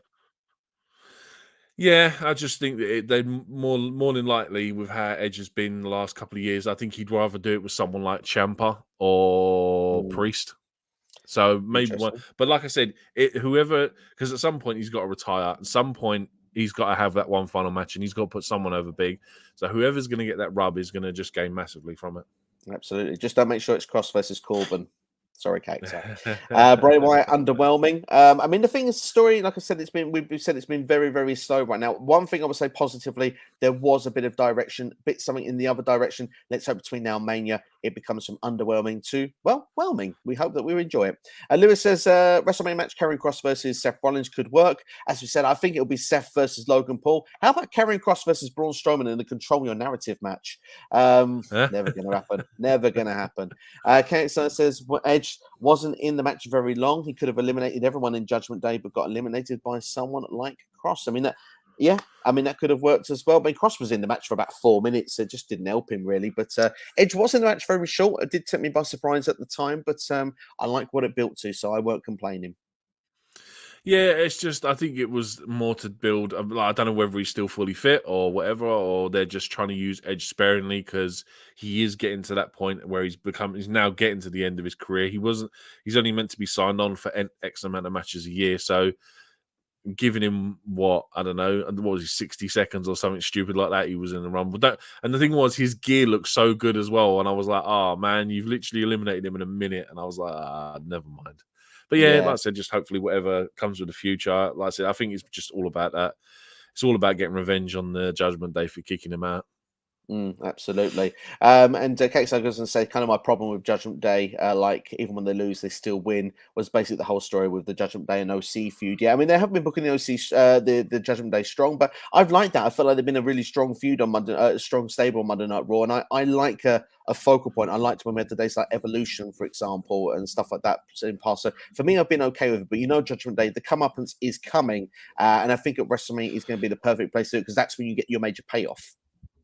And the problem is everyone was literally throwing dirt on them a couple of months ago because they just weren't doing anything. And now, let's be honest, they're really entertaining there and they're doing really good stuff. So it's amazing the turnaround that we've had over the last couple of months with a lot of wrestlers. And like the people like Judgment Day are starting to benefit a lot more from it. But then, like you said, there, the OC, where was AJ Styles in the Rumble? Where was Carl Anderson? Where was Luke Gallows? There was a lot of big names missing out this Rumble now you think about it. And I was quite shocked that someone like AJ Styles wasn't in it.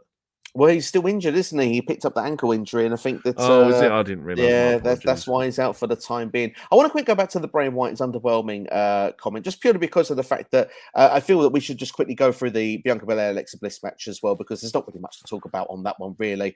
The match was only 7 minutes long. Again, it was a short match. Bianca Belair fairly comfortable in this one as well. Of course, Alexa Bliss said that she didn't need Uncle Howdy to pick up the victory, but it clearly shows she does, because at the moment she didn't have that presence. She wasn't a match for Bianca. There was the video that played afterwards there. Like, do you think you're in control from Uncle Howdy? It feels that we're going to continue with this Alexa Bliss, Uncle Howdy, Bray Wyatt storyline. Do you reckon it's going to all intertwine and that Alexa Bliss will be aligned with Bray again? I honestly couldn't tell you at this point. It's dragged on so long, and it's like they've just been teasing this stuff for months and months and months, and it's like for Bliss even not to get a DQ win or something, I don't even know. It was like, what was the point of it, or what's the point of having all this interaction? I mean, is she planning on going back and bringing back that stupid little doll? I don't know, but they just need to hurry up with this Bray stuff, because to me it just feels like they've got no direction. Like they've brought him back, done all this stuff, but it seems like no one's written the ending yet. We're just constantly writing chapter after chapter after chapter. But anyway, at no point someone's going to be thinking we need to end this at some point and write the finale. But I don't know. I just couldn't tell you at the minute with Alexa Bliss. It's interesting because for the longest time I thought she'd be the target of Bray, but actually I think it's starting to be where she may be aligned again. She could be one of the people once again. But I mean, if they finish the story properly, it's okay. At least at the moment she's not running around with a lily doll. That was kind of my main issue with it last time. Yeah. So I mean, at the moment I'm open-minded to what the story may need to. But the match itself for me, unfortunately, especially when watching it live at whatever time in the morning we were watching this at, for me was a bit more of a tougher watch than perhaps what it would have been. It felt more like a TV match, like you said, rather than a pay-per-view style match. I can only give this a 2 out of 5 for a star rating. I'm going to go 1.5 again, because again, like you said, it was a TV match. It was predictable. Yeah. I can't rate it any higher, really. No, but let's go back to our chat, and then our next match obviously is the Women's Royal Rumble, and then pretty much it's the chat that takes over for the rest of the stream. Joseph says Cody is going to take the WWE Championship from Roman. I do think we keep the fingers crossed at this point. Mike in the house, hope you're doing well. Mike says that pay-per-view was subpar till the main event and the aftermath. It was incredible. Best ending to a pay-per-view in several years. Absolutely. Some people even call it the best story ever. It was great, wasn't it? It was very NXT. This is what NXT used to do. Every time a takeover would finish, you would get these segments after the pay-per-view ended, and it added dynamic to it. Like Jonesy's constantly said on this channel for ages, he always wished like they would do like a New Japan style where the next challenger would come out. This is what Triple H is doing to advance stories. He's going to take these little things that he used to do in NXT, like when Ciampa turned on Gargano at the end of takeover, and he beat the living hell out of him because Ciampa was going off TV to heel or whatever. This is the thing he's taken off now, and we're probably going to see this a lot more going forward. I wouldn't imagine at Mania, but like all the other pay-per-views throughout the years, the smaller ones, your Chambers, your Money in the Bank and stuff like that. So it is an exciting thing to see. Absolutely. We even suggested an idea of what they could do for the next one at Elimination Chamber. So we've even coming up with ideas of how they can continue. But I agree with you. Kate says, I personally see them do a Hell in a Cell match of WrestleMania with Finn Balor, but an Orton return would be cool. Of course, you mentioned earlier on there with Lewis's comment, Edge and Orton perhaps being a team against the Judgment Day there. Lewis also saying that I think Seth said this year's Rumble winner was the most predictable winner in history. I wouldn't know if it was predictable, yes, but I mean, if The Rock had come back and stuff, we still had a couple of question marks of what would be. But I think once we knew it was the first match, it was predictable. But I could go with a couple of other years that I think would be just as predictable, if not more so. I think this is what I'm again. If you'd have had Cody come in earlier, they would have put. I think it would have put more doubt in people's mind that Cody may have a chance of not winning this. If you've had a stronger Final Four instead of having like Dominic Mysterio in there, and you'd have had people that genuinely had a grudge against Roman, like for instance Drew McIntyre and Cody and Gunther, and then whoever else, I think it would have made it a bit more credible. But again, like I said, it was predictable, which is again what kind of ruined it for me. I mean, we knew last year that Lesnar was winning the Rumble, didn't we? We knew that was the direction for WrestleMania for months before was going to be Roman versus. Yeah, absolutely. And obviously, I think Batista back in 2014 is another one of those you could win. But definitely Cody, I would say is in top 3 or 4. And to be fair, I think Rhea was fairly predictable in the end. I know that I was saying differently before the stream, but you could kind of see with that match there was no other winner apart from Rhea from the start of it. Yeah, but I mean, I think the shock was that Rhea was in at 1, and I think when you put Rhea in at 1 and she's favourite, I'm like, maybe not, maybe not.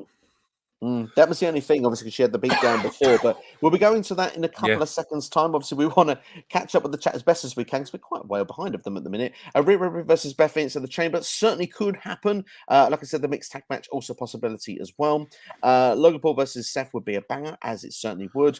Logan Paul versus Ricochet would be a spot fest. It certainly would. But you know what? Not complaining with either of those. Logan Paul versus Seth would be amazing. Possible match of the night. Definitely would have those potentials. I know Logan Paul versus Roman was amazing, and we know Seth is always good to go. Cody put him there in the top 3 wrestlers in the world there, so we'll have to wait and see if and when it's put together. My problem is I'd like to see Seth back in a title picture. Like, as much as he's been doing such great work with everyone throughout the whole year, I just think he's worked hard enough that he deserves another title. But like, he deserves to be up there in that main event scene. I can imagine if they do Chamber and it's Roman in there, Seth will more than likely be one of the competitors. But I don't know. As much as it would be a great match, does Logan Paul not feel like a smaller opponent for Seth Rollins, like not a big enough person for Seth to be taken on at a WrestleMania?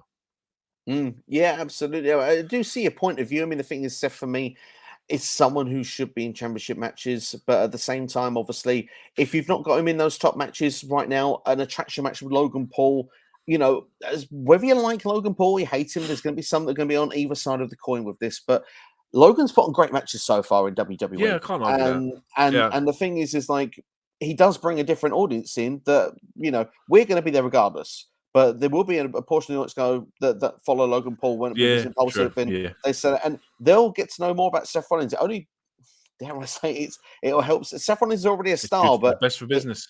it is indeed, and I think that's where it comes to. Okay, so I I'm getting. completely go on, I'm Steve. just saying. Sorry. I'm getting Macho Man vibes with Seth. Like every once in a while he'll be in the title frame, but then otherwise he's not around it and he's just doing his own thing and just being a great character. So yeah, it's like for me, Seth is the modern day Macho Man at the minute.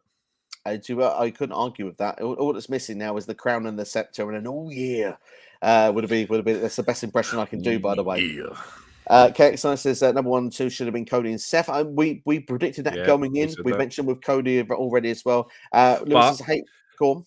good to be number one just adds more credibility to the Intercontinental title, which is lacked for so long. The fact it went 18 months or something without being on a pay-per-view, thinking about it now was the best thing to do for the Intercontinental title. Agreed. Best IC champion for at least 20 years, in my opinion. Lewis has said, "I hate that they put everyone on Mania. I just have them on the show. Quality over quantity." I think that's where we went there. But yeah, I totally agree with that. It's better to have quality over quantity, but at the same time, if you put everyone in a battle royal, that kind of covers it as well. Man, the build up to Elimination Chamber and WrestleMania is going to be insane. Joseph have to agree. And if you're going to have main event both nights, you're going to get Twitter going off with the whole women's rights thing. Well, women should main event one night, but why not have Roman open one night and close the other? I mean, I do think There you you should go. have 1-on-1. Easily fixed. I think Cody's got to close though because he won the Rumble, and it's always been you win Absolutely. the Rumble, it's the main event. So yeah, there's like if anything, it should be fixed. It should be fixed every year that whoever wins the Rumble is main eventing. So there's always going to be, regardless of whichever's the biggest story. So for instance, this year it's the Bloodline. It has to be night 2 main event. So the women should main event night 1. Yeah, absolutely, and yeah, And then I it's how they suppose figure out. as a tactical thing, Roman should open night 1 because then he's gone from night 1 to the end of night 2 between his 2 matches. It would make it fair on him, kind of thing. Yeah, that would make sense as well. So, I mean, there's lots of different ways you can go about it, but of course, women, they deserve to have their main event, man. Seriously, it's not even a question at this point. And I'm sure Lewis would agree with that comment as well. Mike says there were so many different directions they can go with Jey, so I hope it's a slow build, and Jey is the next to break away from the Bloodline. Interesting. See, we have so many different ideas going out there with the Bloodline. It's fascinating. This can go, like we said, 50 different directions, and I'm here for all of them. KXS says, just a random fault for Elimination Chamber. I see both mid-card champions will defend their titles in the Elimination Chamber. That's a great shout. Great shout, KXI. Could see that, especially when we just had little Gunter as well. Imagine him starting the chamber, finishing the chamber, winning. I mean, and he does more for the titles. What a way to build it. Exactly. Yeah, fantastic. So what we talked saying? Sheamus, Drew. Let's pick 5 other competitors. Sheamus, Drew, Gunter. 3 others for the IC title. Braun Strowman. You need 1 more. That's 5. We need 6. We need 1 more. We already said Gunter because the champion. Yeah. Drew, Sheamus, Ricochet, Braun. I don't know. Just throw someone. Chad Gable, because Chad Gable's been doing so much good work that he should have a shot as well. Absolutely. If not, put Karrion Kross in there just so we're giving him something to do. Bless him. Okay, so it feels so weird that Solo wasn't in this match. This match could have made him a star. I totally agree. And there was no Matt Riddle. I think Riddle now is out of rehab, but he's still trained to come back at this point. Solo would have been great, but as everything panned out, I think it worked out all for the best. Solo will have his moments going forward. He already looks like a star in the Bloodline. He's getting so much off the short time he's been on SmackDown at this point. Joseph.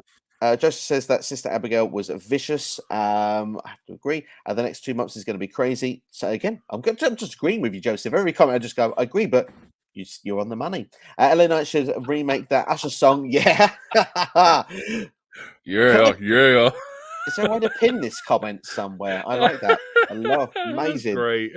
KXI says, "Oh my god, that Uncle Howdy spot was so funny. Just the thought of Uncle Howdy hitting a high flying move is already a funny fall, but the fact he completely missed makes it so much funnier." To be fair, I want to go back and rewatch it just for that moment. And I haven't seen the Twitter things yet, but I've heard how bad it's meant to be.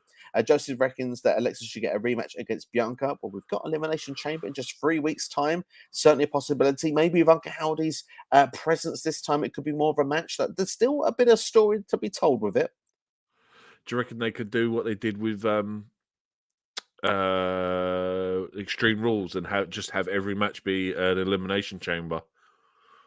So you have the Raw Women's title, the SmackDown Women's titles, the IC title, the United States title, and then throw like the Women's Tag Team titles in there just for a laugh and have everything elimination chamber match.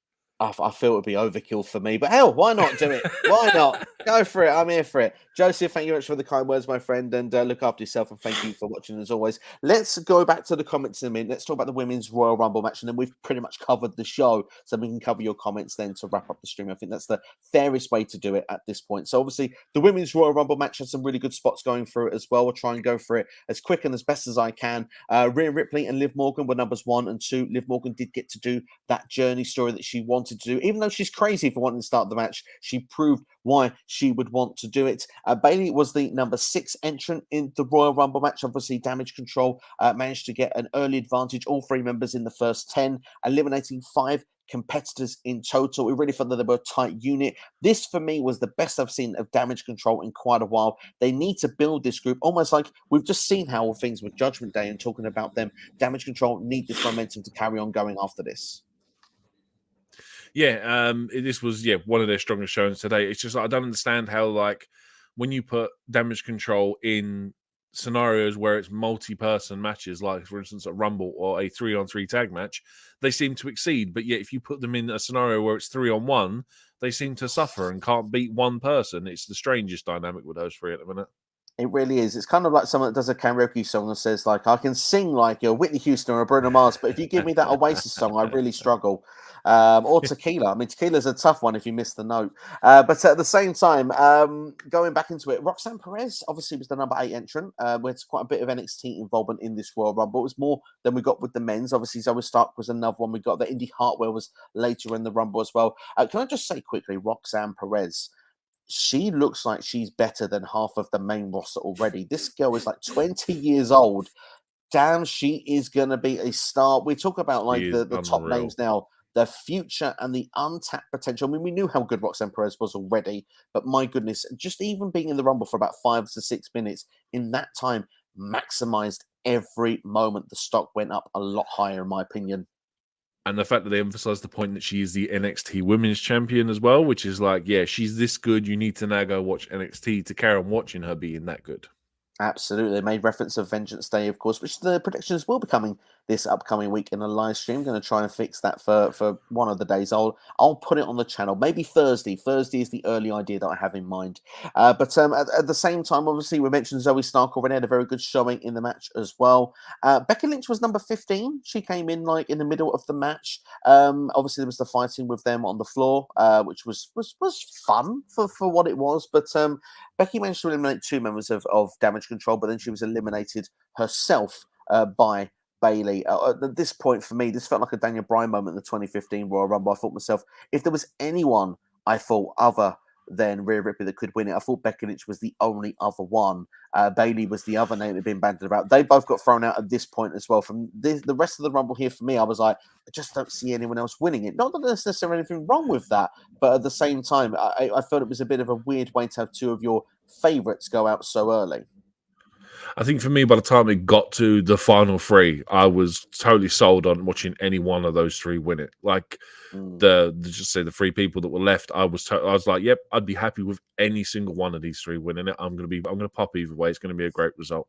Absolutely. Well, let's give. I mean, Nuba's waiting so patiently. It's been in the comments as well. I mean, obviously, let's talk about entry number 17. Was that return of Asuka? I mean, we already said already the look of how she was and everything like that. But what is the potential with this Asuka character? Obviously, she was one of those final three, but Asuka in WWE under this, transformation, if you will. It's a little tweak, a bit of a haircut, the face paint, but I mean, just the way she smiles, she looks so evil. For me, I have full belief that Oscar, the future is bright, and she can go back towards the top of the card again with this gimmick, however they want to do it. Having the mist as well was just a fine touch as well.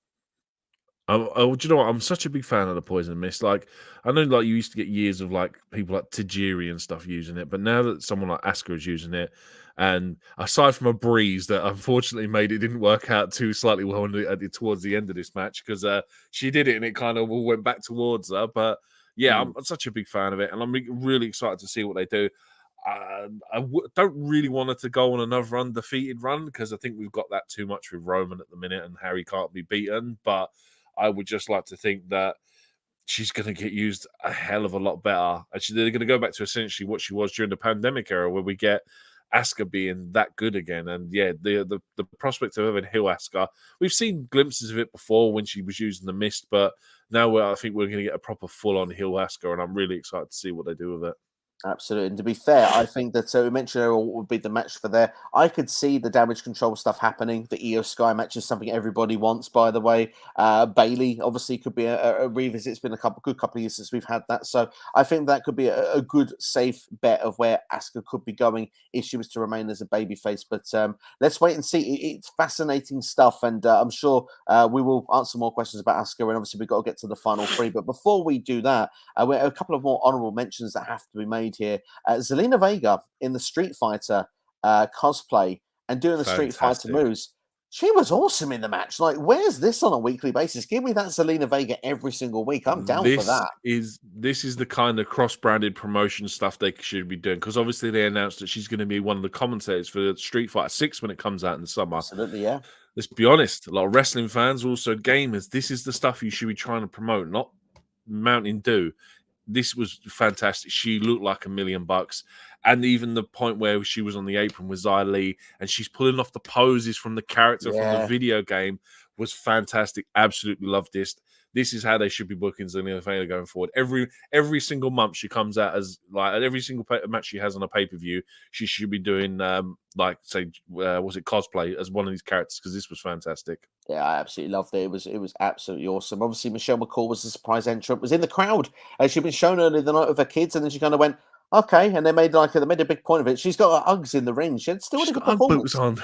Yeah, good performance though from Michelle McCall. She still got it. Do you know what? I never really watched Michelle McCall when she was in WWE originally, but ever since the Rumbles have been on, every time I see Michelle McCall come out in a Rumble, I'm like, right, this is going to get serious now. Michelle McCall is so good in these Rumble matches. I love watching her.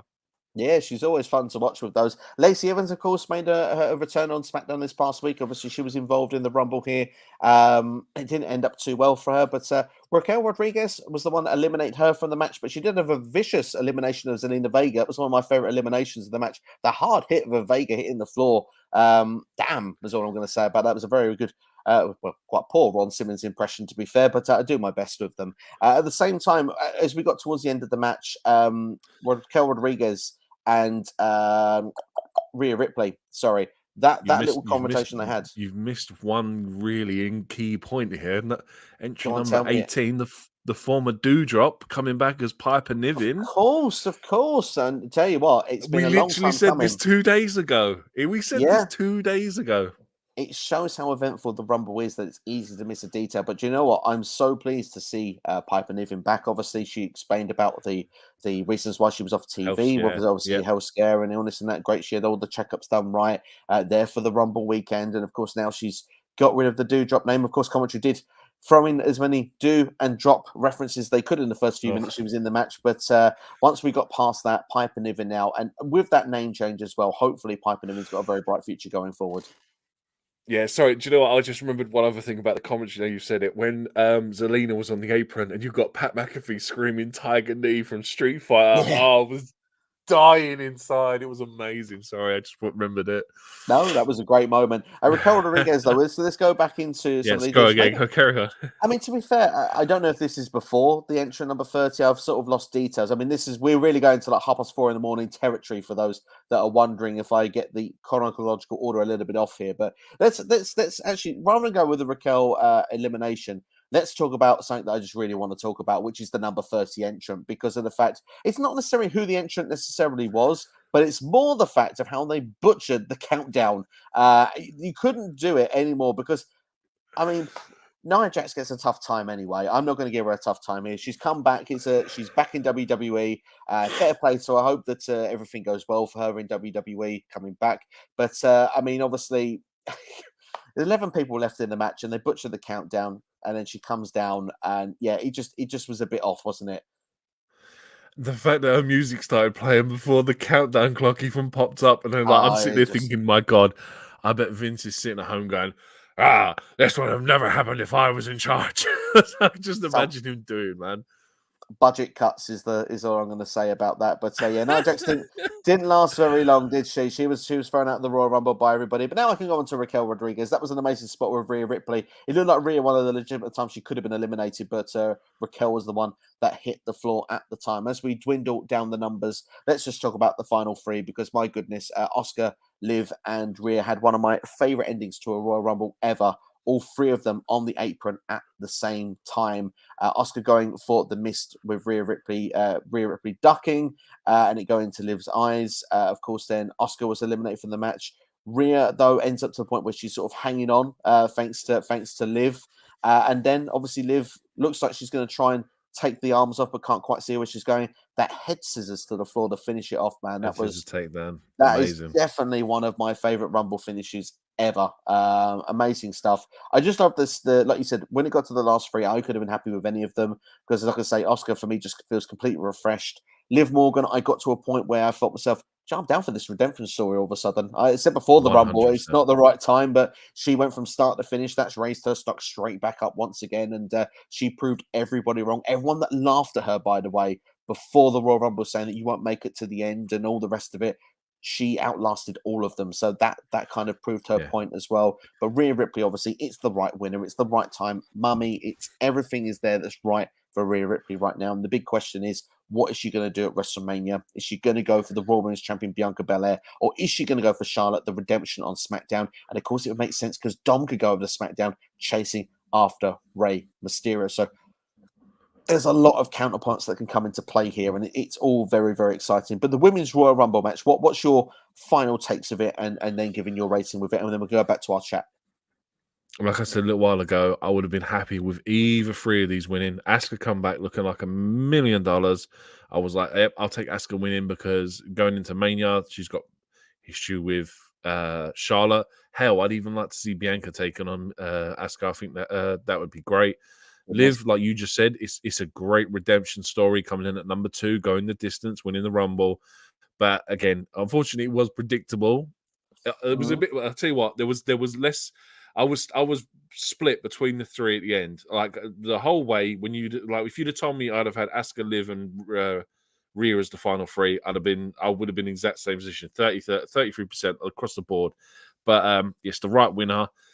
Again, there's so many branches coming from this tree on where they want to go for Mania. I just thought this was a fantastic Rumble match. It was nice to for the fact that we went into the Rumble. I said 2 days ago, I was like, I've got no expectations from this Rumble because there's no essential story with it. But what they did in this, I don't know if you noticed it, but they seem to be building tag teams, because there was a point where you had, who was it, Dana Brooke, Dana and Emma, they revisited from NXT. Yes, exactly. Dana and Emma was doing something. Then there was another two that teamed up that I thought there was someone else. I can't remember who, but there was little touches like that where I'm like, oh yeah, they're building. They seem to be building tag teams here for the tag team division, which I thought that's great. That's something to look forward to going with the tag team titles now, because we don't have no established tag teams apart from Damage Control. So there was little things like that. Chelsea Green, as long as the character plays out to the reports and the entrance and the 5 seconds in the ring, if it doesn't work out to what it's supposed to be, I think that's kind of a waste, but I'm cool with that as long as it plays out right. But overall, this was a really good Rumble. And although it was predictable, it's probably one of the best ones they've done. Yeah, you go that far? I would go that far. I think that aside from that's the thing. The thing with a lot of the women's rumbles is they've all been predictable. So it's not like it's something new. Like we knew Asuka was going to win the first one, and we knew Bianca or Rhea was going to win that year. And then when Ronda last year, but then also with Becky Lynch when she stole Lana's place at number 30, he was like, "Yeah, Becky's winning this Rumble." So they've all been kind of predictable, but I think from what start to go across the board, this was solid because it had a lot of decent wrestlers in there. Like the first one just had a lot of legends, which obviously still can't keep up the pace with everyone else. But yeah, like I said, I think from start to end, this was probably one of the best ones they've ever done.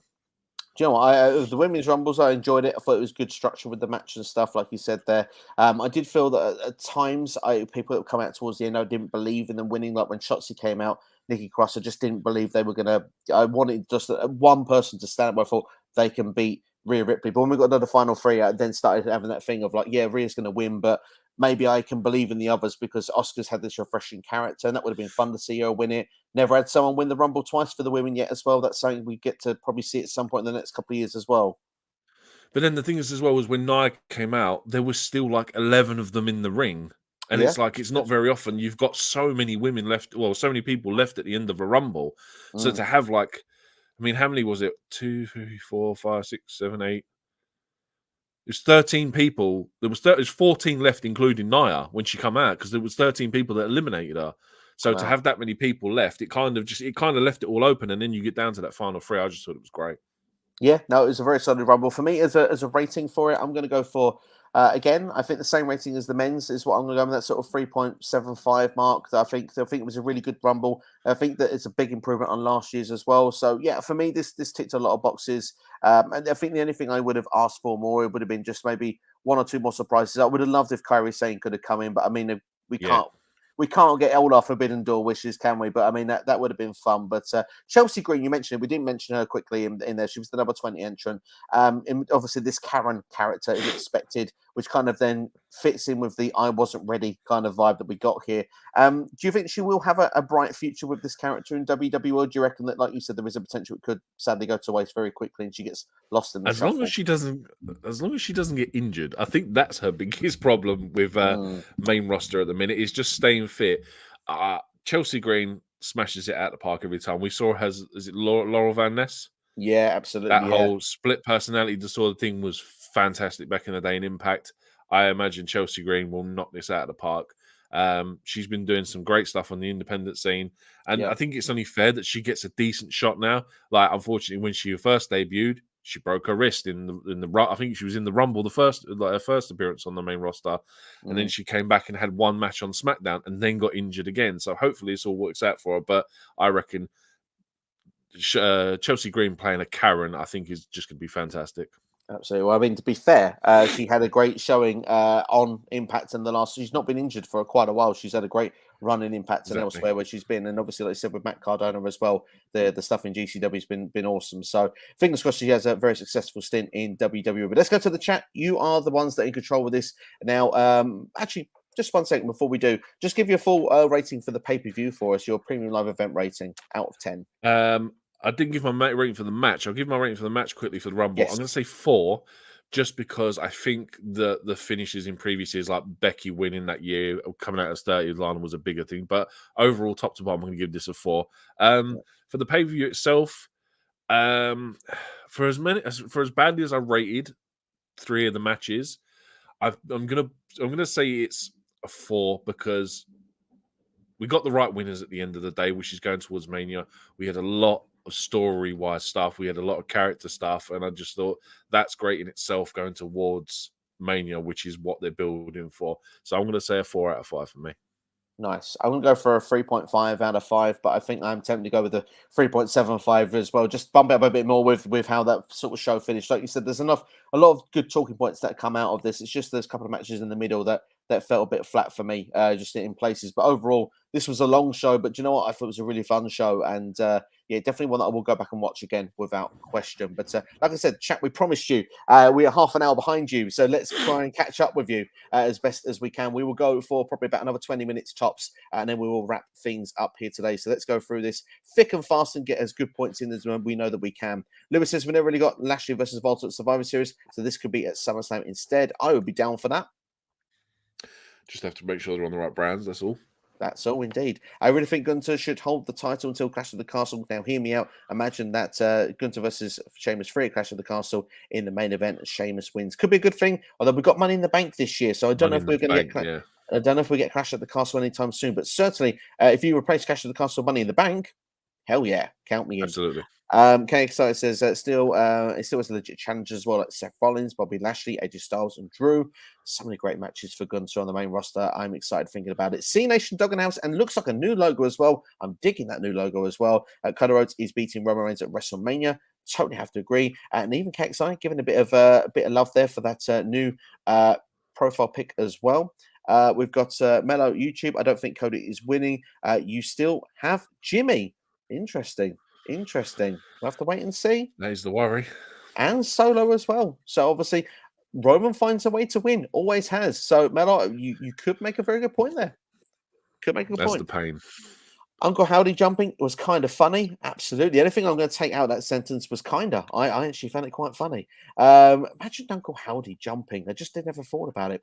I'd imagine Drew match was disappointing for C Nation. Also goes on to say that I thought Uncle Howdy would appear during that match. I'm kind of glad it was after, to be fair. A very predictable show. All the predictions were right. Predictable can be good, depending on what it is. If it fits with the story narrative, it's totally fine. I mean, Steve Austin won all the time back in the day. We knew that was going to happen, but it's what we wanted. John Cena all the time. Exactly. If it's what you want, it's okay. So long as it makes sense. Do we see her going for... I went for KO winning. I went for KO winning by DQ. So I just to shake it up a bit, just to try and get something different. Absolutely. Well, there were a lot of people with the same predictions for Royal Rumble this year, but do you know what? It's nice to see that. I mean, when your prediction came in, I loved it because you made sense and logic of it as well. And they could have made that work had it been a DQ finish to do still all of that at the end as well. But hey, it went how it went. Sination says, do we see Rhea Ripley going for the Raw Women's title or the SmackDown Women's title? So we had to put our money where our mouth is now. Where is Rhea going? Raw or SmackDown? It's probably going to be Bianca because Judgment Day's on Raw. It kind of just makes sense.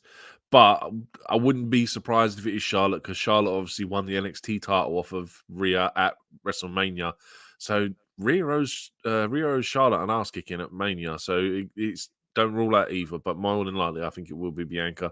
They already teased it a couple of weeks ago when Rhea walked past her. And I think that's where they're going to go for Mania. I think so as well. I think currently Bianca, but at the same time, I do see the logic of why she would go for the SmackDown Women's title, especially as Dominic can face Ray. But they can do the invasions of SmackDown anyway. That wouldn't make any difference personally. So yeah, I'm going to go Raw right now as well. Finally, the fans are booing Roman Reigns. Roman Reigns is getting the right reaction as a heel. Absolutely, he is the heel, and he did what fans didn't want him to do last night, and it was bloody beautiful. If Roman Reigns beats Cody Rhodes at WrestleMania, then I will be so mad. C Nation goes on to say as well. Well, I mean, what's his name? Mello YouTube reckons that could be the case. So we'll have to wait and see how it will go down. Early prediction for me, I think Cody does it, but we're a long way away. So as well. We're a long way away. Anything can happen. If the Universal title was involved, though, Roman retains. That's how I'll put it. The moment that Brock Lesnar lost the WWE Championship with Royal Rumble 22, I knew he would win the Royal Rumble. So, yeah, I mean, they had a predictable factor about it as well. Absolutely agree with that 100%. Also says, I wish Seth and Rollins will be doing something better than facing Logan Paul at WrestleMania, but the match will be good. The match will be good. We did speak highly of it earlier. I can see Sami Zayn facing Roman Reigns at the Elimination Chamber. I think we sort of said that as well. We've gone with multiple different ideas, but I think that's the one we're sticking with for the time being. The Intercontinental Championship was the last defended in the Elimination Chamber in 2015, where Ryback won it. Hands up, who remembers that? I reckon the C Nation was the only one that did that. But at the same time, it has been done before. He's right when he makes that mention there. And it will be good to see it again. I think it would be much better for the IC title this time around. Solo Sikoa not being in the Royal Rumble makes sense. Why? Would he want to be in the WWE Universal Championship match off with Roman Reigns when he's in the Bloodline? I guess to protect Roman, that would be kind of where I'd see it if that was going to be the case. Lewis saying Gunther versus Sheamus versus Drew versus Braun Strowman versus Ricochet versus Shinsuke Nakamura for an There IC you go. title. That's a great name. There you go. Looks perfect. Sorry, Karen Cross, you're not in it. And Baron Corbin. See, they should every match being Elimination Chamber match at Elimination Chamber would be overkill. That's why Extreme Rules works, because it had variety. Fair point. Fair point. We'll take that. See, Nation says fun packed the men's Royal match opened the show for the first time in the history. It's true. That is very true, and it's a fun fact indeed. C Nation does have the fun facts. If anytime we need a fun fact, he's got us covered in the comment section, which we love that. Thank you, C Nation, because it adds the credibility in there. We like it. Thank you. KXO says, I'm glad the booked Oscar strong. She needs to get redemption at WrestleMania and beat Charlotte in his opinion. So there we go. I mean, perhaps maybe we will get Oscar and Charlotte. I mean, if Rhea goes for Bianca, there's a spot open. Looking forward to it. And me too. Good to see Oscar evolve because her old gimmick was getting stale. But either way, she would have been fine. She's already done just about everything. Absolutely. And maybe she'll do it all again now because she's got a fresh character to go with it as well. Fresh News 24/7 says, too many heels in WWE. Oh, thank goodness then we've got Cody Rhodes winning that Royal Rumble because he can go after as a babyface for the championship. Sami Zayn's in the right direction now. And hopefully KO can get some of the gold off of those heels for you. But Rhea Ripley is a heel. I think that depends on what division you're looking at, because the Raw Women's division doesn't have that many top heels. I mean, Rhea is now, but she always was, but she was out the scene for a long time. But yeah, it just depends on where you look in WWE in the minute for heels. Absolutely, yeah. There's a case of that argument, but I reckon definitely the championships. But I reckon that could change soon. Fresh News, so don't you fret. Lewis says Fury, Lashley, Rollins, Ali, Miz, and Ziggler for the US title chamber match, and we see Fury retain and the stare down with Cena. Hope we get that stare down with Cena. Actually, would be quite cool. I would prefer not Miz and Ziggler, but hey, it's just because I want to see fresh blood. But hey, Lewis, it's a great shout, my friend, and certainly like your idea for the chamber matches. I think Rhea Ripley should challenge for the SmackDown Women's title because if she wins, she could finally beat Charlotte Flair, and she'll be a Grand Slam champion, which she also mentioned in that press conference. KXI likes the ideas from Lewis, and of course, don't we all? Lewis has always got some good ideas. Fresh News is actually fast forward the Women's Rumble. Go back and watch it. Go back and watch it. Honestly, the network, Peacock, whatever you got, go back and do it. Honestly, you won't regret it. Street Fighter, better than the Mountain Dew Pitch Black. It seems to be a popular statement there for us from Noob & Co. Green review there, NXSTEVE. Mountain Dew probably paid them $250,000 as if you would turn that down. We didn't say they would turn it down. We just said they made the best of the situation. We've got no problem with them making money. And Fresh News, keeping it fresh with them making money over going broke. You always take that money. Yeah. Nubico says Michelle McCall got into the ring like she's going to a game show. Yeah, pretty much. It was a bit like The Price is Right, wasn't it? But come on down. There we do. There you go. I hope Nia Jax was just a one-time appearance. There was advertisements for merchandise from WWE shop. Nia Jax looks like she is sticking around, if judging by that. Alyssa Stansbury, thank you for checking out the stream. Won't lie, I wouldn't mind seeing Nia Jax join the Bloodline. Do you know what? There was a thing the other day talking about the tag team with Tamina. If they reunite that team, that would be something I'd be up for seeing personally. Obviously, like you said, there's links with them with the Bloodline, so they could be the tag team. Rob's cousin, so yeah. So why not?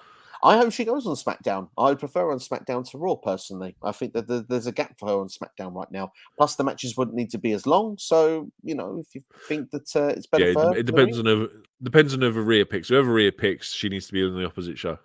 That's a true point you make there. Listen, sorry, we're coming to your comment now. Cody Rhodes deserves the Royal Rumble win. He deserves the Undisputed Championship. Looks, see face company, be the face of the company. Don't see Sammy. Sorry, just flavor of the month. Wow. I think Cody Rhodes is #1 fan here. Definitely a Cody fan.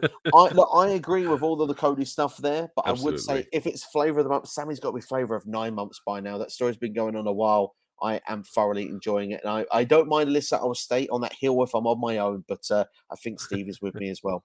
Nubico says, Oscar's new character is very surprising and the pop from the crowd is crazy. It was a very good pop from the crowd as well. Like I said, Oscar might turn heel since Charlotte Flair is a face because Triple H reverses the roles and the characters.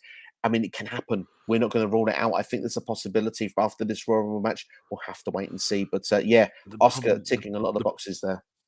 the problem I have is believing Charlotte as a face. That's the biggest problem in that dynamic. I've got no problem with Asuka as heel. It's Charlotte as a face. What could Asuka do that makes Charlotte come across as the babyface in this situation? What can you do? I don't know, because I thought Charlotte for me is prime heel.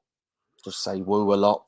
I don't know. It's not easy, is it? It's not easy. The thing is, and this is my opinion on it, Asuka, the character's so cool that I think that people are going to cheer her even if she was a heel. I think people that are baby faces would struggle against Tweener, her in innit? general. Yeah. So tweener, I think, is where we have to go at the moment. But I wouldn't be surprised either way. If you book it right, though, as we've seen with Roman, you can get people to be booed. It can happen. Absolutely. I have a feeling Jey Uso will sign with the Bloodline because he's undisputed tag team champion with Jimmy Uso. I think that's the end game as well, but they may tease it for a week or so. It'll be interesting to see how it will play out. Listen says Roman Reigns needs beating. He hasn't. Let's see.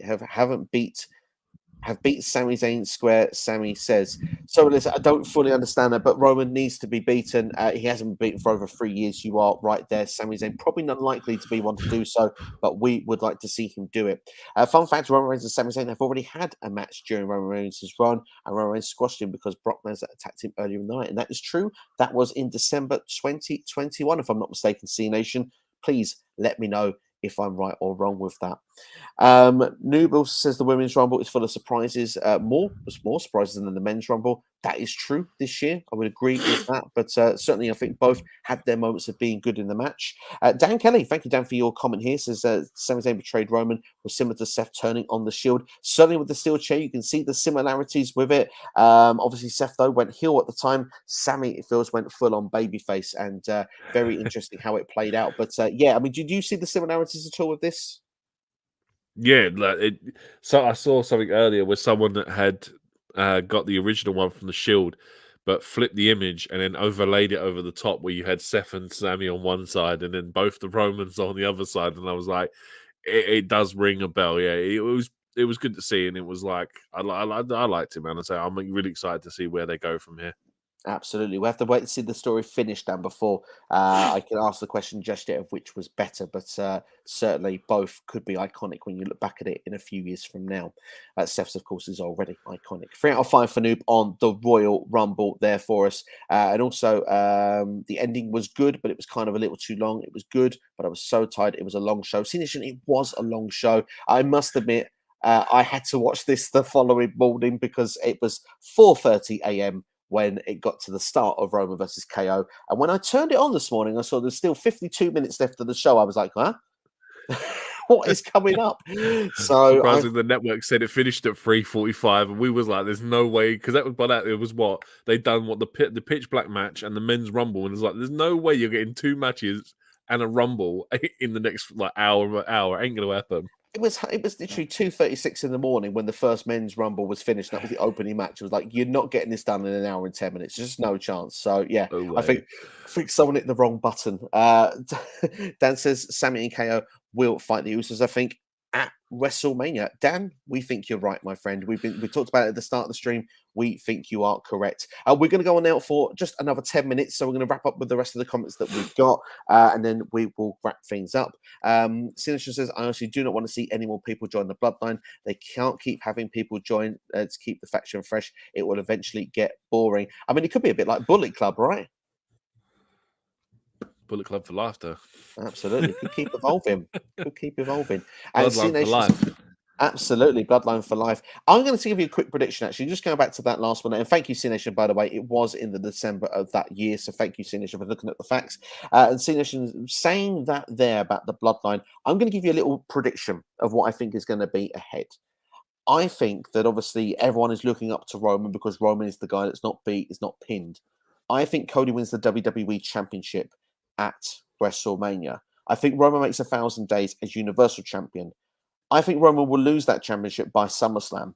I predict you that after the night after SummerSlam, the Bloodline turns on Roman Reigns and Solo takes over as the top guy of the Bloodline. That's going to be my prediction now for what will play out for the Bloodline for the calendar year. And it may even lead to a Roman Reigns versus Solo match by the Royal Rumble. And if we can get The Rock for next year's WrestleMania, you can play it off from there. But maybe it'll be more face versus face than face versus heel. What do you reckon? So what would you say then? Right Roman off of TV after SummerSlam? Yeah, Have Solo yeah. turn on him, right Roman off. Part-timer, give him his time Comes off. back as the biggest face ever when like he Yeah. returns. Like He's cocky like The Rock, but does it in a babyface way. And then when it comes to yeah. where we can actually eventually get Roman versus Rock, it is more face versus face than face versus heel. But truly is the true head of the table because the other members of the table have tried to take the head off already. Make Rock the guy behind it all. Make him the reason Solo turns on Roman and takes over the bloodline. And he was like, it was The Rock the whole time. Why not? I did it for The Rock. I did Could it for come The back Rock. once again. Could come back once again. And literally, you can have The Rock literally in 2003 heel fashion. That would be quite entertaining as well, to be honest. I wouldn't be against that. But yeah, C Nation, thank you again for that. Last two comments, then we'll wrap up the stream then. Roman Reigns, he hasn't been defeated yet. That Cody Rhodes deserves that Universal Undisputed Championship. We believe he'll go for just the WWE Championship, but I do believe Cody deserves his story, and WrestleMania is a perfect place to crown it. C Nation, then to wrap us up, Roman Reigns will turn babyface after he loses both of his titles. That's what WWE wants to do. There you go. Got it covered for us there, and that's a great way to finish off our stream. Thank you everyone that's been watching here today. We've had a lot of viewers throughout this. Appreciate all of you. Make sure to please hit the like button if you have enjoyed this video. Please subscribe if you are new to the channel as well, and make sure to keep an eye because now we're on the road to WrestleMania. It's going to get busy. There's going to be a busy time ahead now. Literally, we're going to have Q&As. We're going to have more predictions coming up. We've got Elimination Chamber, like I say. In the meantime, Vengeance Day for NXT. There'll be predictions for that this upcoming week. And I can promise you as well, I'm going to give my predictions of who I think will be in a Hall of Fame. I'm going to look to try and drop that video within the next 24 hours. So lots to look forward to. Before I leave, I want to say a big, massive thank you to NXSTEVE. This has been a lot of fun having you on once again and discuss the Royal Rumble. Yeah, man, it's a pleasure as usual being on this channel and doing this kind of stuff. Like I said, I very rarely get to talk to people outside of this situation about wrestling. But yeah, it's always fun, man. Always a pleasure, and can't wait to be back on here again. And I hope that it's going to be in the very near future. Obviously, these streams now back up and running properly. We did have a bit of a break from them for about, 6-7 weeks or so. Just unfortunately, life Christmas and took New Year over. period. Christmas, New Year period, I was a bit unwell over that period as well. And then this is the last couple of weeks before the Rumble. Life has just been too mental. It's just not been possible. But hey, we're here now and it's Rumble season. I wasn't going to leave y'all. I was always going to come back. KXI says, 5 streams. See you later, Steve. Thank you, KXI, for watching as well. And thank you to everyone that has been watching also. This has been our Royal Rumble review. Look after yourselves and each other. And we will see you next time. Make sure, like I say, to keep an eye on future videos coming out on the channel. Make sure to turn on the notifications bell. Probably the best way to do it. Take care. We'll see you next time. All the best.